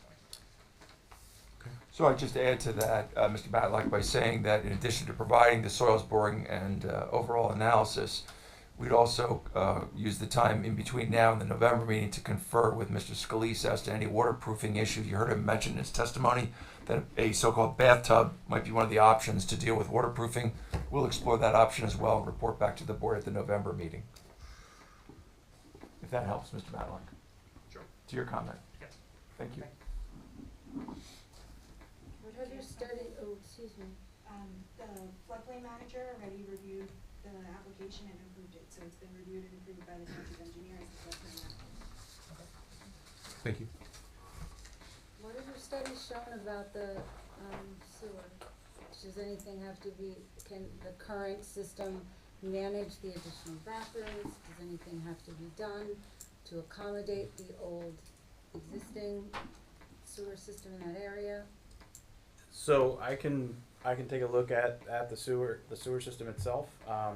There was no study that was formally conducted that evaluated those current municipal systems. I do know that those systems were largely designed in most towns, taking into consideration the allowable coverage in the zone.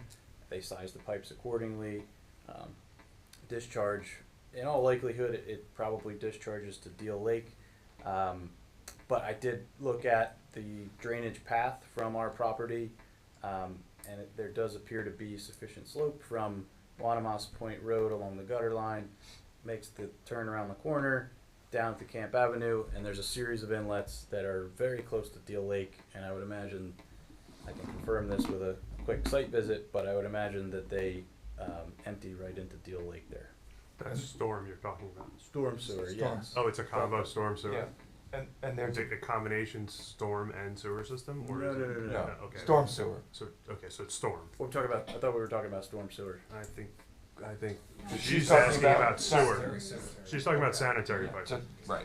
That's So what I- That's So so let's go back. So just right. So yes, Yeah, well, the, that's- the storm sewer. Information anyway. The storm Thank you. sewer is at the north end of Camp Avenue. We got the flow. Let's focus on sanitary sewer. That's- Okay. Understood. Okay. Back to sanitary sewer. Right, so typically as part of any building permit application process, that sanitary sewer connection would be reviewed and approved by the township engineer. If there's any formal, confirmation that they need at that point, that regarding capacity of the existing sewer line, we'd be happy to provide it. But that usually happens, more closer towards construction. I'll also add that typically the sanitary sewer is designed for the use of the property. So the existing use is currently residential, correct? Mm-hmm. Yes. And the proposed is similarly residential use. So there shouldn't be a significant increase in the sewer, correct? Sewer flows, correct? That's correct, yes. How many bathrooms in the current dwelling, or were in the current dwelling? So the way the DEP sewer regs calculate flows is based on actually the number of bedrooms. Okay. So I don't know how many bedrooms are in the existing dwelling. I don't know if the applicant knows that. We believe it's 3. They don't do it by fixture counts? I thought they did it by fixture counts. No? I think some of our For when you're talking about opportunity to capacity of say that the after. gravity mains in the road, it's based on the number of bedrooms in the. How many bathrooms, do you know how many bathrooms are in this home? Like, was there one? I'm just wondering I if don't you're know. increasing the bathrooms from 1 to 4 or 5. I believe there are 2 bathrooms currently in the residence. But at the end of the day, I think this is why the DEP regulates it based on number of bedrooms. You can only have so many people using a bathroom at a given moment, right? There can only be so many people in the house given the bedrooms. So that's why I think number of bedrooms was, kind of better quantified the sewer demand than the bathrooms themselves. And I think we have to maybe ask the question of the township engineer as to, the sewer capacity. Presumably it's there for the neighborhood, presumably it's there for this house. Whatever that requirement's going to be, it's going to be something that's separate than this board's jurisdiction as to municipal sewer, right? We can all agree as to that. Right. Understood, I just don't want That's okay, the right. neighborhood to We don't want to create a problem either. grow what Right. was And built years ago. And certainly between now and the November meeting, Mr. Clellan can inquire of the township engineer as to the particular details on sewage capacity. No issue doing that. Any more questions? We don't want to build a house of this caliber, right, and have a sewage problem. Right. Jim, do you have anything? Any questions? No? You good? Okay. Any questions from the public? Come on up, sir. You grab the microphone. Sir, Ms. Freeman, do you swear your testimony you're about to give will be the truth, the whole truth, nothing but the truth, self you got? I do. State your name for the record. James Demont, Spell the last name, please. D-E-M-O-N-T, And your address. 18 Wanamassa Point Road. Thank you. Go ahead. All right, so the existing garages that are on the property now, they share them. The property next door and the property in question, they share one structure for their garages. So how, is he gonna rip down half a garage? Our understanding is the same fellow owns the property next door too. That's not accurate. Okay. So is he gonna cut down half a garage? The plans depict that the garage the current garage is located entirely on the subject property. But it shares the garage with the house next door. When you say share, what do you mean? On Wanamassa Point Road, houses share garages. There's a structure on the street. One house has half of it, the other house has the other half. Not in this instance. You're positive about that? You're asking the question, what's your proof? Because there's numbers on the garages. So, sir, I'm just telling you, we're looking at the plans, we're looking at the survey. This garage that's to be removed is completely on this property. It is not. Right, but there's one directly attached to it. No, there isn't. Okay. No, it's detached. Space between the two.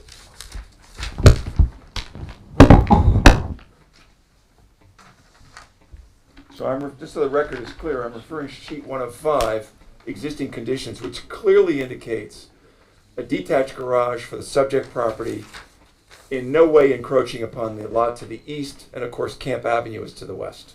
Just so our record's clear. Yeah, and no, it's clear, and it's also Right. it's also In this clear in picture. the photographs that you see. Right.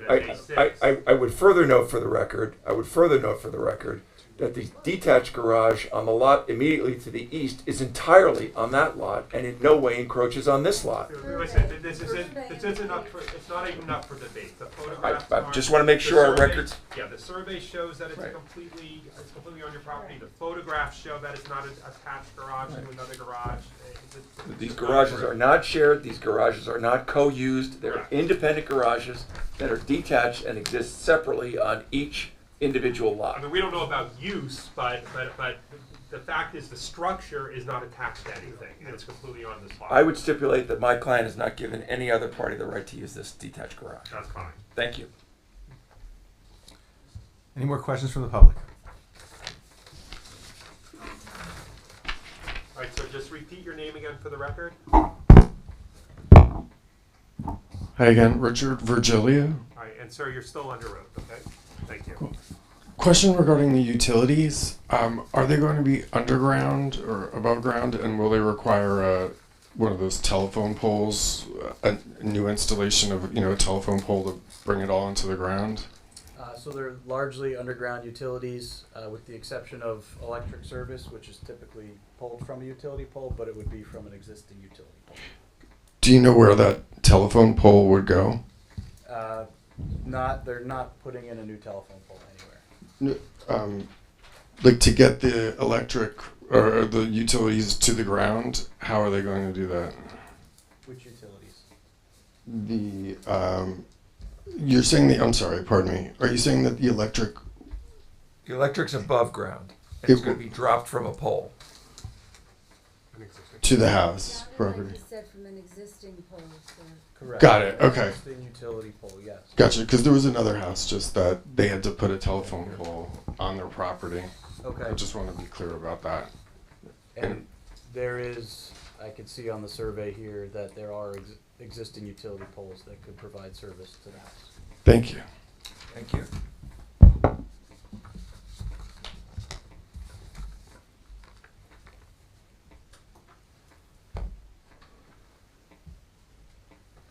Sir, just state your name again for the Robert Torrance.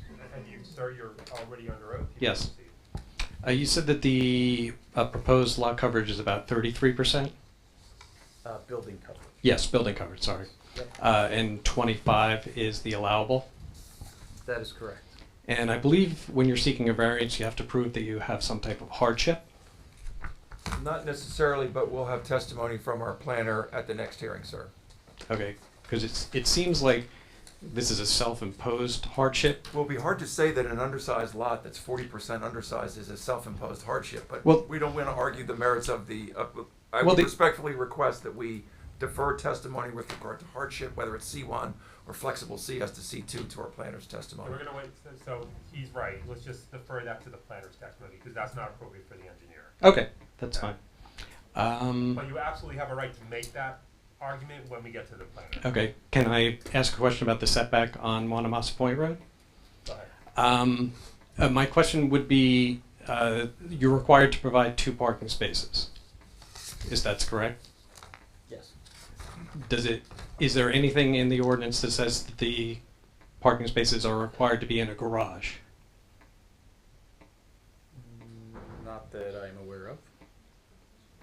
So, if you were to eliminate the garage completely, you would clean up a whole bunch of problems. Your lot coverage, your building coverage would go down. Your Monmouth Road setback would go from 6 feet to 25 feet, probably. And it would also reduce the visual impact of the new structure from Monmouth Point Road and from the corner. I'm just bringing that point up. Noted. Thank you.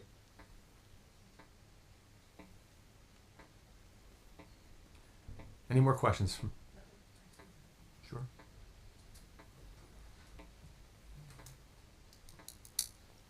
And ma'am, just when you get the microphone, just restate your name and you are under oath. Claire Antonucci. Thank you. I don't even know if this is a question for you, but so far, there's been no mention of the lake edge. Is there any planning as to what's gonna be done to that edge? How erosion is gonna, obviously been eroding over the years without kind of. Yeah. Or, Yeah, we're not proposing to change the edge of the lake at all. The furthest extent of any of the grading that's happening on site is proposed to be a few feet past the rear edge of the patio. So that's largely just going to be left untouched. okay. Any ideas about protecting that area or? From what? Securing it or making it a little more stable, helping it not erode or to continue to erode or? Okay. Yeah, it looks on the survey there is an existing retaining wall there. Again, we're not proposing to change it.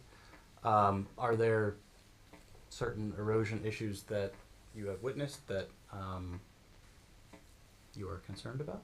Wait, so, I mean, everyone's edge is either eroding or flooding at times. Right. How about for Some this is- property? Some is hardscaped. How about for this particular property? Well, I don't trespass on it, so I couldn't tell you really, but So you're not aware of any particular erosion issues that affect this property? I was actually asking if there's any thought been given to the edge. So I think the witness has answered that there's an existing retaining wall, and to his knowledge, there's no deficiency. Yes. Be okay if I check out that existing retaining wall? I don't, to the extent that you could see it from Camp Avenue, that's fine. Okay. Thank you. Any more questions from the audience? Any more questions from the board? All right, Mr. Akins, we talked about whether or not Mr. Gazarovski would be asking questions. We've also talked about whether or not your witnesses would be coming back. It sounds like both of them are going to be coming back. I would next wager year. that both are coming Yeah. back, Chairman. So, We've reached the magic hour. we have, so, And we're grateful for the additional time, board members. Thank you for your time and for extending us the courtesy of the being much longer than the typical 45-minute allowance. Thank you. All right, so the November meeting is what date? Monday. So it's Monday, November 24th is our next meeting. There is not going to be any further notice. So if you want to be heard on this application, you need to be in this room at 7 p.m. on November 24th. Okay, again, you're not going to get any further notice.